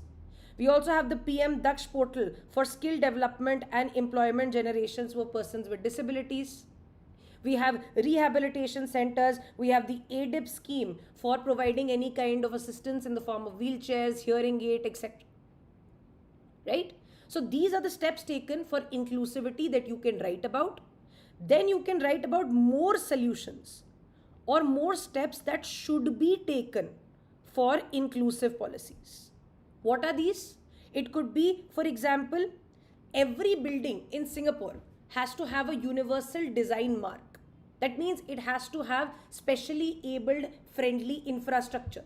The designs of the building is to be made from scratch in this way. So you could write this as an example. You can write about London's transport network, which is fitted with multiple ramps everywhere. You can also say that we can incentivize companies. Those companies that are recruiting people with disabilities can be given certain tax holidays, can be given certain incentives. For example, Japan does that as well. We can have technology missions that are integrating artificial intelligence to develop prosthetics, other technology for people with disabilities.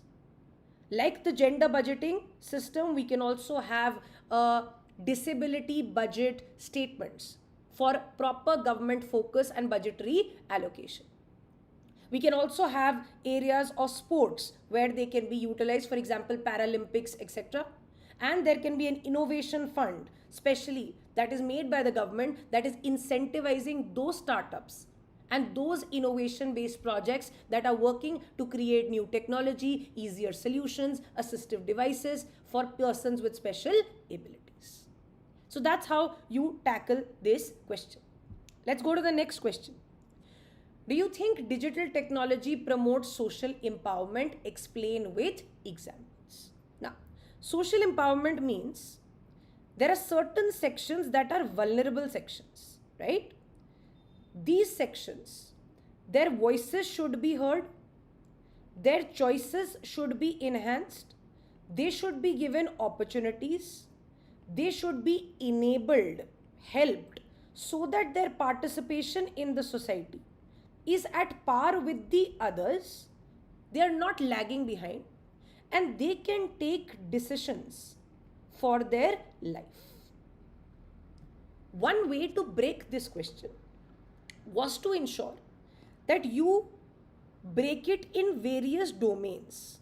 That means in the domain of education, how is digital technology helping vulnerable sections? Education is an enabler. In the area of economic participation. How is digital technology helping in empowering? In the area of political or maybe grievance redressal, their voices, society, how is digital technology helping? So one way to go about is to go about domain wise. And even within the domain, you could think about vulnerable sections as one example. For example, in the domain of education, how are women benefiting using digital technology or tools? In the domain of economics or economic opportunities, how are SC and ST as vulnerable sections benefiting? In the domain of economic, vulnerable sections such as farmers are benefiting. Did you understand? So you could go domain wise and the examples can be vulnerable section wise. Let's look at this as well. For example, we've taken the domain of economic empowerment that further leads to social empowerment. Why? Because of economic independence. Because with economic independence comes the ability of decision making, your agency is enhanced, and therefore your participation as an equal in the society is empowered, social empowerment. Education is an enabler. You are given the ability, the authority to be independent. So education and knowledge as an enabler for social empowerment. Health as a domain. If they are healthy, if their health is secured, that will lead to better choices. And their voices, that means their grievances in the society, political grievances, administrative grievances, etc. Right? The ability to get services from the government, etc. So that is how you break these areas.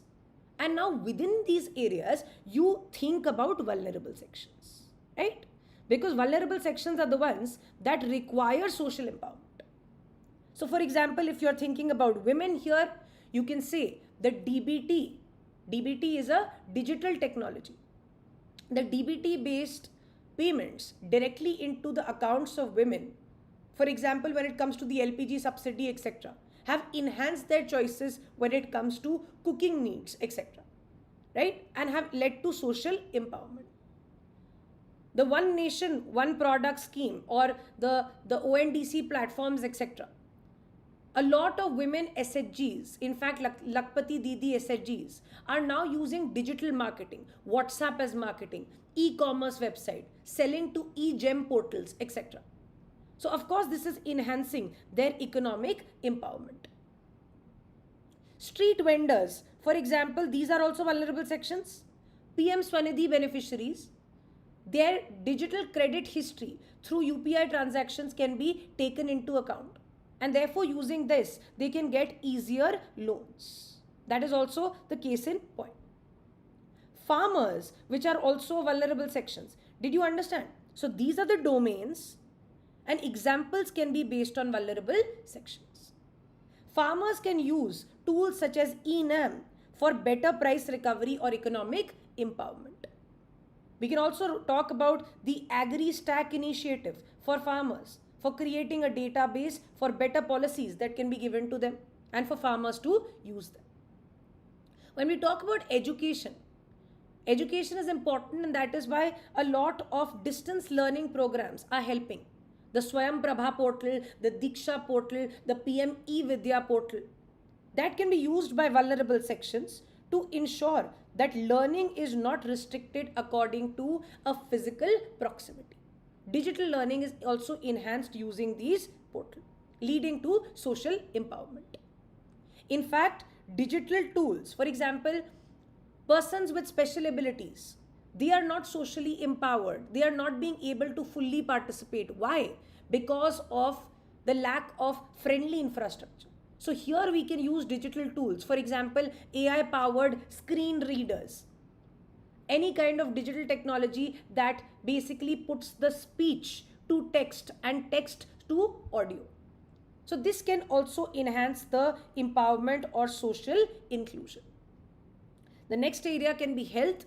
For example, you would have heard about the e-Sanjeevani portal. It is reaching various remote regions, rural areas where women are often excluded, right? So e-Sanjeevani portal connects patients to specialists, enhancing their or empowering them to take control of their health. Senior citizens can very easily go on a portal that is the digital Jeevan Praman portal for pension verification. They are being empowered with the choices. They do not have to be after other people or go to one department of the other in order to gain their pension benefits. So, more agency, more rights, more empowerment. When we talk about women and children, the portion tracker is being used by ASHA workers, etc., for ensuring a database is created for what the government is doing. Yes, we also have other areas. For example, migrants are using this scheme. Citizens can also showcase their grievances in the e-Vigil app. Women can also use digital tools, social media, etc. For example, the Me Too movement against sexual harassment at workplace was one of the tools of using digital technologies to empower, to raise your voice, to showcase your grievance, etc. Right? So that also becomes a case in point. And of course, the Sugamya Bharat app allows persons with disabilities to report any problem in accessibility of infrastructure. Right? So these are the examples that you will write about. But now the directive is, do you think that digital technology promotes? That means you have to write two counters to this question. In the second counter, you will say that digital technology alone does not lead to social empowerment. There has to be other things also. In fact, digital technology has sometimes hampered the social empowerment as well. You will say, if there is digital divide, if the internet is not present in a rural area, how will it lead to empowerment? The lack of internet in various rural districts.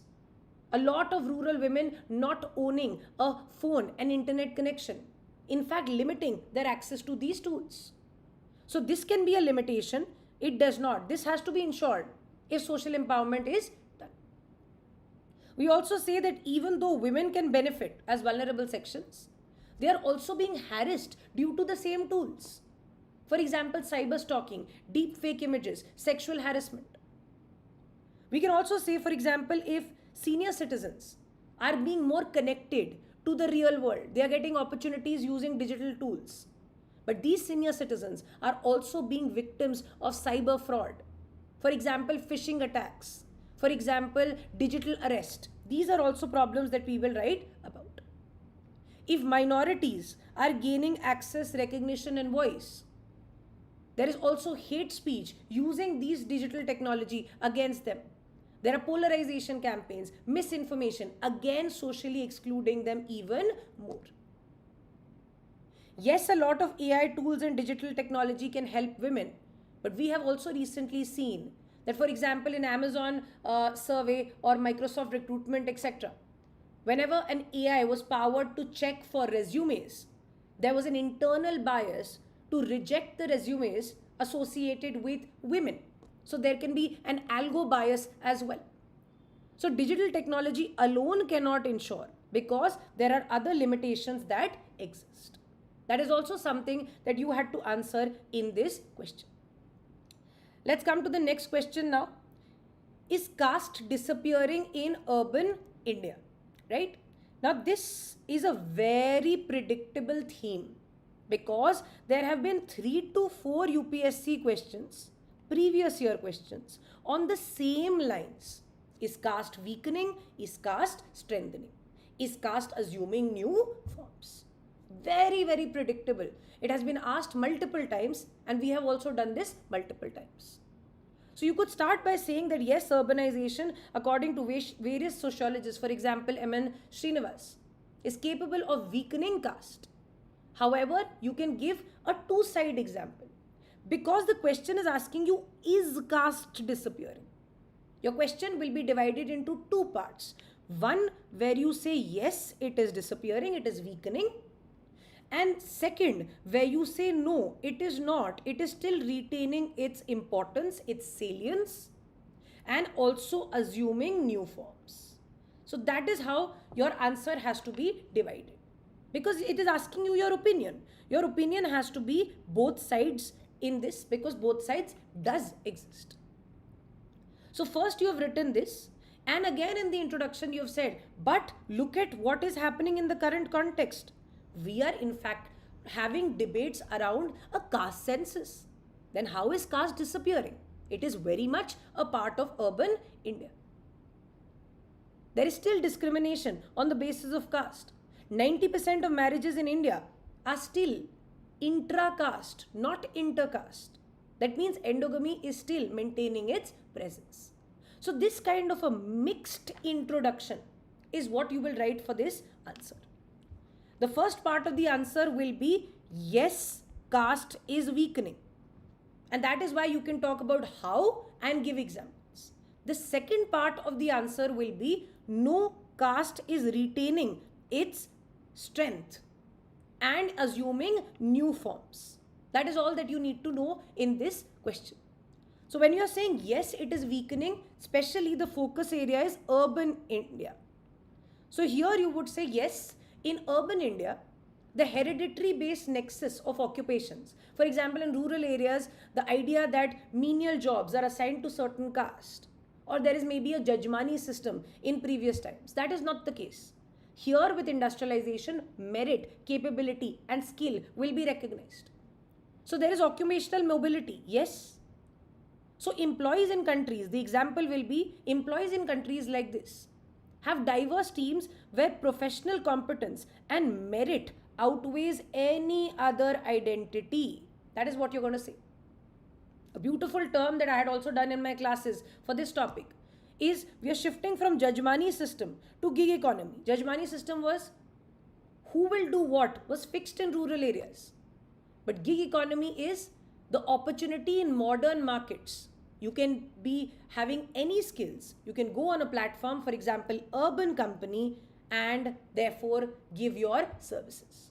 So this is giving you a lot of opportunity for coming out of the caste-based occupation hereditary nexus. We also say that in urban areas, the compulsion of urban areas are such that you cannot, urban residency is such that you cannot go and ask who is living in the parallel apartment. It is based on affordability. So here you will also say that class is becoming the identity marker. If you can afford living in that residential society, you will intermingle with those people. Affordability is becoming or class is becoming the main factor as compared to caste. Right? For example, here where you're talking about modern apartment societies, where people from various castes live. So they're sharing the same kind of amenities, the pool facilities, the gym facilities, etc. So allocation based on affordability rather than caste. Next is education as an equalizer. In urban areas, people from various backgrounds and identities come and study in universities. Education is also creating a more tolerant, cosmopolitan attitude. Education in urban areas also creating critical thinking, where a person who has already been told about the superiority or inferiority of class questions it. It gives you the ability to question, right? So admissions in IITs, IIMs, etc. are based on merits. Admissions have people from various backgrounds. We also see that because of the less social pressure, for example, in rural areas, there are khap panchayats, social sanctions, excessive vigilance. But in urban areas, there is anonymity. No one really knows your identity. The population is so much, the urban spaces are so much that you can very easily exercise your own willpower. So because of those less social sanctions, intercaste marriages using, for example, dating apps, matrimonial prospects, working together, those are also increasing, that are indicating the weakening of caste. Here, the example can be about how Jeevan Sathi had reported. Jeevan Sathi is a matrimonial platform, has reported that applying strict caste filters had declined from about 90% 10 years ago in 2016 to only 54%. That means people are not so particular about same caste marriages. Right? Various sociologists have also said that caste-based hierarchy is now changing to class-based stratification. For example, if you talk about these ultra luxury societies, for example, DLF Camellias, Magnolias, etc., in Gurugram. People from various backgrounds live there, and it is determined by wealth, not caste. Anonymity is one of the reasons, and interest based communities is also one of the reasons. For example, in areas such as Delhi, Mumbai, etc., we hear that social interaction is based on common interests. You have running communities, you have cycling groups, Strava running clubs, etc. These are also examples that you will write about. Next, you will say, no, it is retaining its original character. Here you can give the example that according to National Family Health Survey, 90% of the marriages are still in the same caste, showcasing that it's still relevant. Various surveys in metros have also showcased that rental accommodation is still based on surname. We also hear about various caste-based organizations even in cities. For example, Agarwal Sabhas, Jat Mahasabhas, etc. Student organizations are also around caste in even universities. For example, DU. For example, Ambedkar Students Association. This is an example. And discrimination is still continuing. For example, the Rohit Vemula case is an example. The IIT Bombay Darshan Solanki case is an example. The recent UGC guidelines were also made because this is continuing. So these are all examples that you will write where you will say, no, it is still persisting. A lot of communities, business traditional communities, are in fact using caste as their social network in order to do business.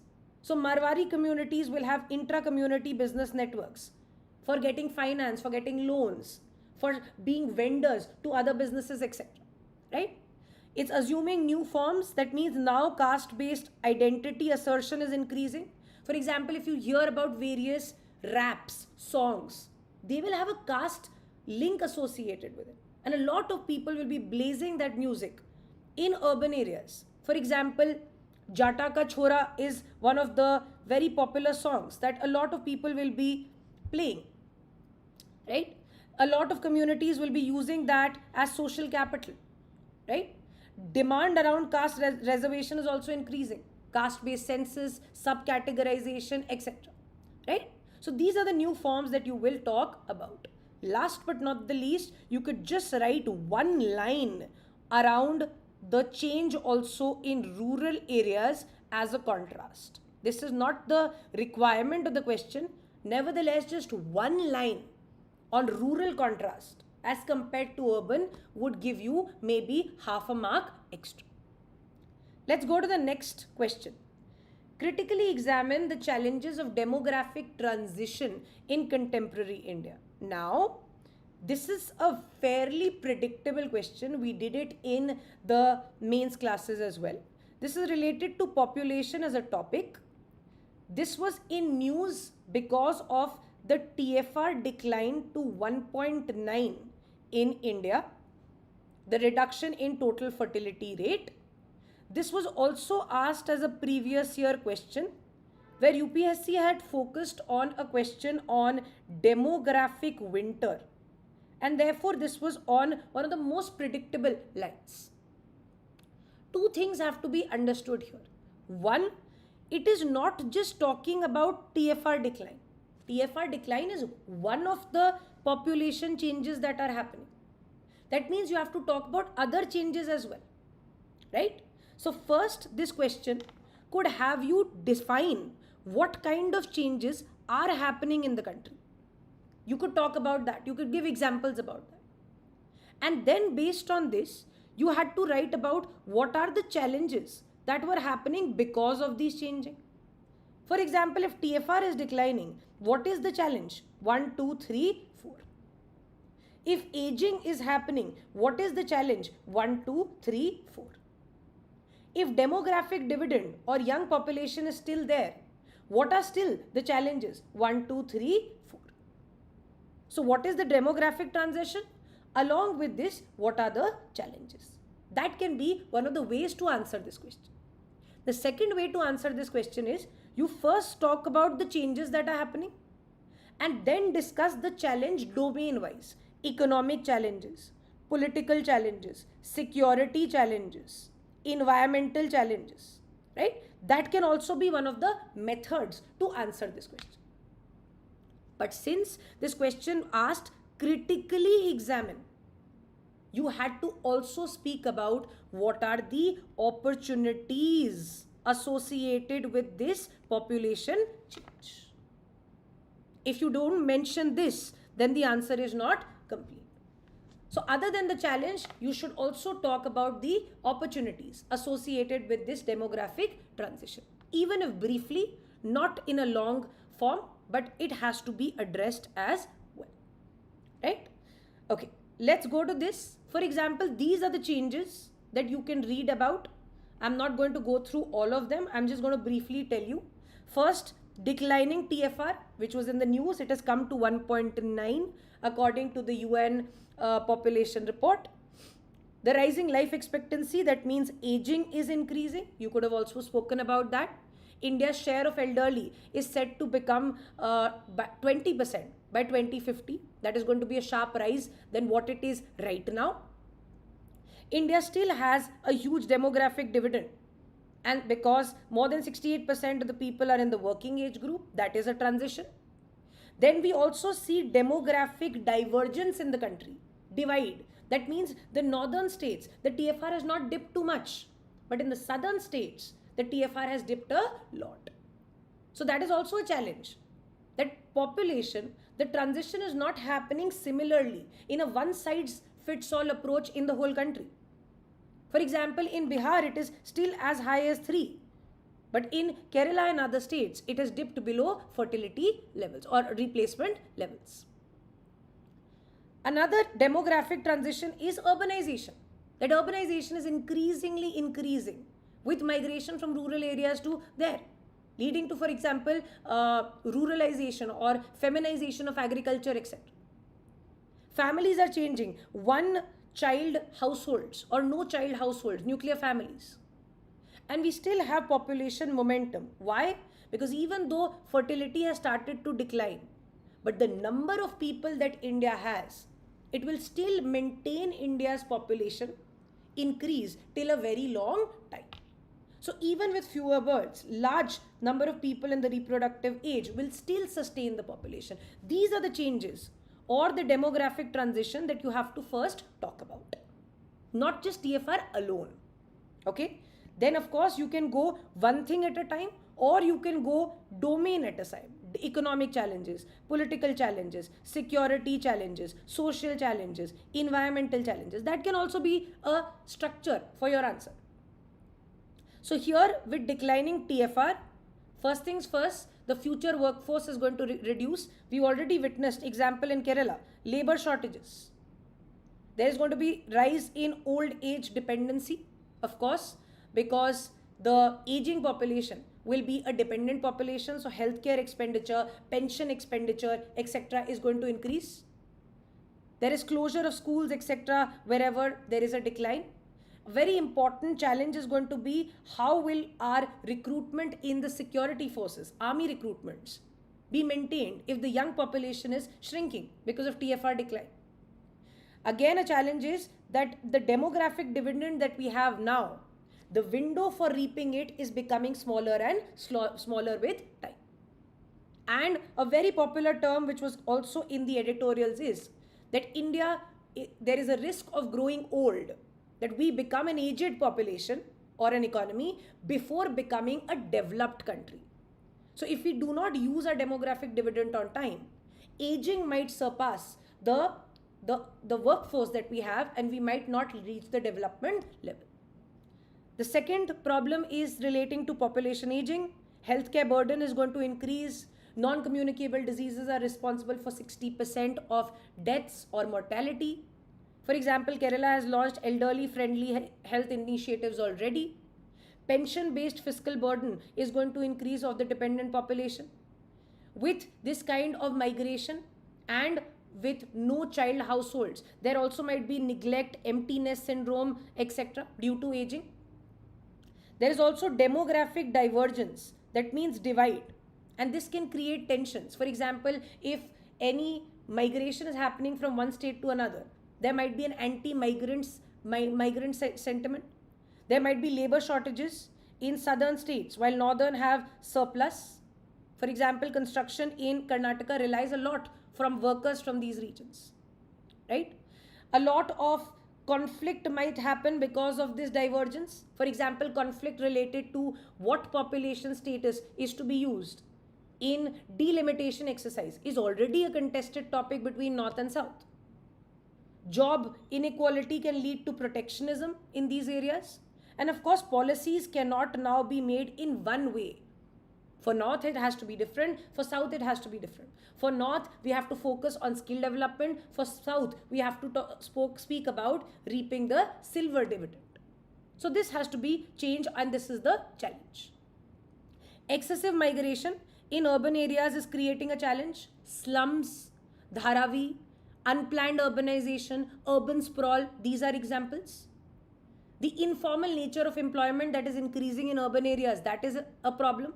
For example, COVID-19 showcased the vulnerability of the informal sector, right? And there's, of course, social integration challenges. That means there is linguistic discrimination, cultural discrimination against migrant workers as well. There is another challenge relating to demographic dividend. Yes, we have the population, but are they skilled? The economic survey says 50% of the graduates in the country are not employable. There can also be a problem relating to redundancy of skills.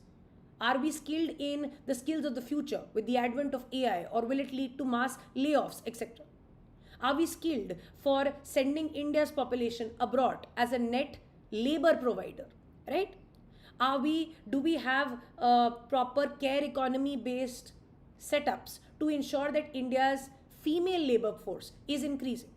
Because if they are not participating, then also there's going to be a demographic dividend challenge. So these are the ways that you can write about the problems. Here you can also mention the opportunities. The demographic dividend is still a very important reality for India.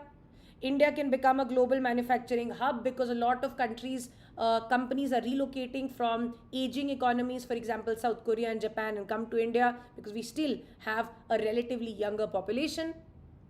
We can still be a global talent supplier. For example, India-Japan specified skill worker exchange program.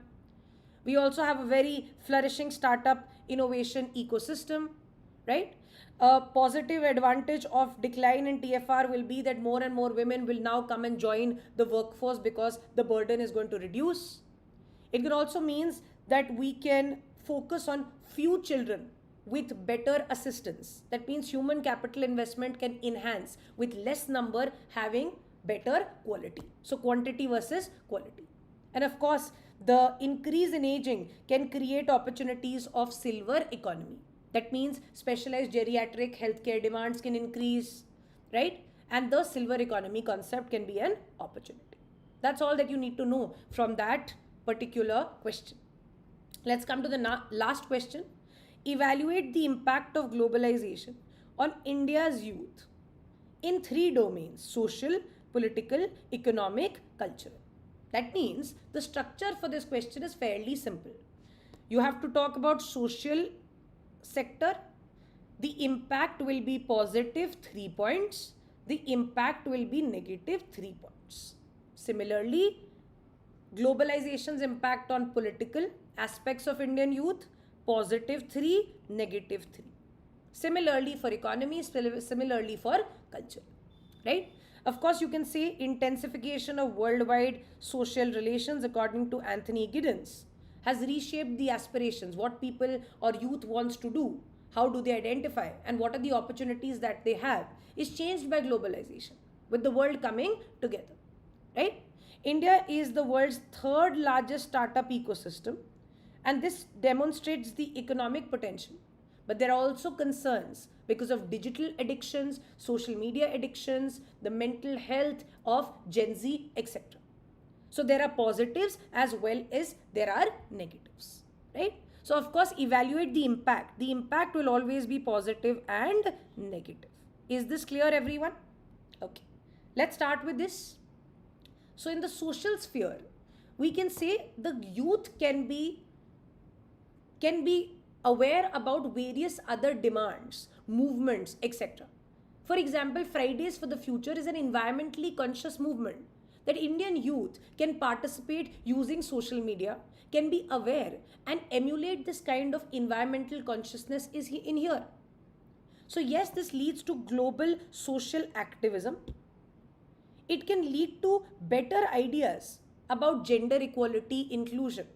For example, based on campaigns outside for same sex marriages, for LGBTQIA rights, for liberty and live in relationships, here there can be a demand for change in policies, which was also witnessed with the Navteej Singh Johar judgment. Right? So, for example, pride parades, etc., were the case there. Global learning opportunities is a positive impact. That means in the area of education, a lot of youth now is not restricted to universities here. They can get any kind of credit using distance learning platforms. They can get a certification. They can travel to other countries and get certain degrees. So these kind of tools have democratized access to education as well. EDX, global certifications, etc. are examples. Of course, it has led to negative aspect as well. What is the negative aspect? It can lead to mental health issues. Social media boom due to globalization can create the FOMO culture. There can be a tendency to want to look a certain way, certain filters, etc. So digital mental health issues are a problem because of this. Digital addiction can be a case. For example, we had brought in a law banning real money gaming opportunities. This is also a product of globalization. And of course, the good values also. For example, taking care of elders, the joint family system, those are also moving towards individualism because of globalization. So the youth is moving towards a system where the marriages are delayed, there are nuclear families, there is excessive individualism that can lead to mental health challenges, loneliness, anxiety, etc. So that is in the social sphere. In the economic sphere, we can say that a lot of technology, capital, etc. is coming because of globalization, which is why a lot of startups have come in India. Economic opportunities are created. Various MNCs came to India, gave options for Indian youth to work in them and gain economic empowerment. For example, India is a very big hub to global capability centers, almost 2000, employing young professionals. So yes, economic opportunities are being created. E-commerce opportunities, that means you can put your product and it can be bought in any market of the world, is also the case. Creator economies, for example, bloggers, YouTube vloggers, reels, etc. That is also generating new forms of livelihood due to globalization for India's youth. Global freelancing is also increasing. That means any individual wanting to freelance on a platform is increasing opportunities beyond the domestic area. For example, Upwork, AI-based freelance platforms, etc. The negative impact is that with the flexibility, for example, with digital tools and globalization, we have platforms such as Uber, Ola, etc. But with that, there is also informalization of the economy, insecurity associated with this. This was seen as very recently, Zomato delivery workers had also protested against security of their work and wages and incentives. The problem related to globalization will also be that AI, with the advent of technology, that is AI, it will replace basic routine jobs. So mass layoffs might be again a problem or a negative impact of globalization, right? So that also becomes an important area. Political sphere, yes, we are looking at other areas. For example, the youth can be very, very positively influenced by any Gen Z revolution that is happening in other countries. And similar kind of protests or demands can be created here as well. There can be an idea of global citizenship. That means a youth can be very influenced by the idea that climate change is everyone's domain and therefore participate in mission life. We can also demand accountability based on other countries where other youth are demanding accountability. For example, the recent Gen Z protests. But the negative impact is that these digital platforms that are spurred by globalization can very easily spread misinformation campaigns. It can create echo chambers. It can polarize people on debates, right? For example, we also have the the manosphere related problems, right? Like for instance, movements that were hating women, so manosphere related aspects as well. We have also online radicalization. That means using globalization, a person sitting in any country can radicalize the youth in India, and that is why we hear also of ISIS recruits, etc. In the cultural sphere, yes, Indian youth is being celebrated. For example, the culture that Indian youth is showcasing outside. Diwali is being celebrated by Indian diaspora in other countries. The creator economy is increasing. Indian YouTubers, Instagrammers have various audiences in other continents. There is also cultural exchange. Our ideas are being promoted there. For example, the Prada was emulating the Kolhapuri chappals. Indian youth in the form of actors are displaying traditional saris, Indian wear on global stage and certain platforms. So yes, Indian culture is being boosted, or in the cultural aspect there is a positive impact, but there is a negative impact as well, that Indian youth is now trying to emulate the culture of the West. That means no one is maybe going for traditional festivals such as Ram Leela. There is more emphasis maybe on Halloween as compared to Diwali. The kind of traditional lifestyle related costumes, they are now being changed with a shirt or pant. Fast fashion is increasing. Consumerism is increasing. That means fast fashion brands are increasing. Traditional clothing is something that we are forgetting. So Shein, Zara, H&M, rapid growth of fast fashion is the case. So that is what we talk about when it comes to cultural sphere. There can also be an identity conflict. For example, if Indian culture says that any kind of interaction between a man and a woman is associated with marriage, or should be associated with marriage when it comes to any kind of sexual relations. But the Western culture, cosmopolitan culture, says that yes, live-in relationships in their culture is very common. So because of this, the Indian youth is also witnessing a cultural dissonance or identity conflict about what to follow and what not to follow in these changing times due to globalization. So that is how that you attempt these questions and wrap it up.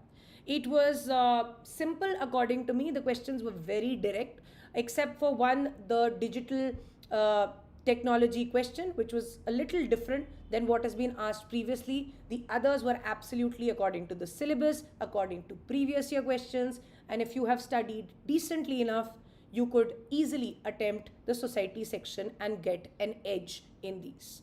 Thank you so much for watching. We'll be bringing in the GS2 analysis also on this YouTube platform in the evening. So stay tuned to that. Thank you so much. Take care. Bye-bye.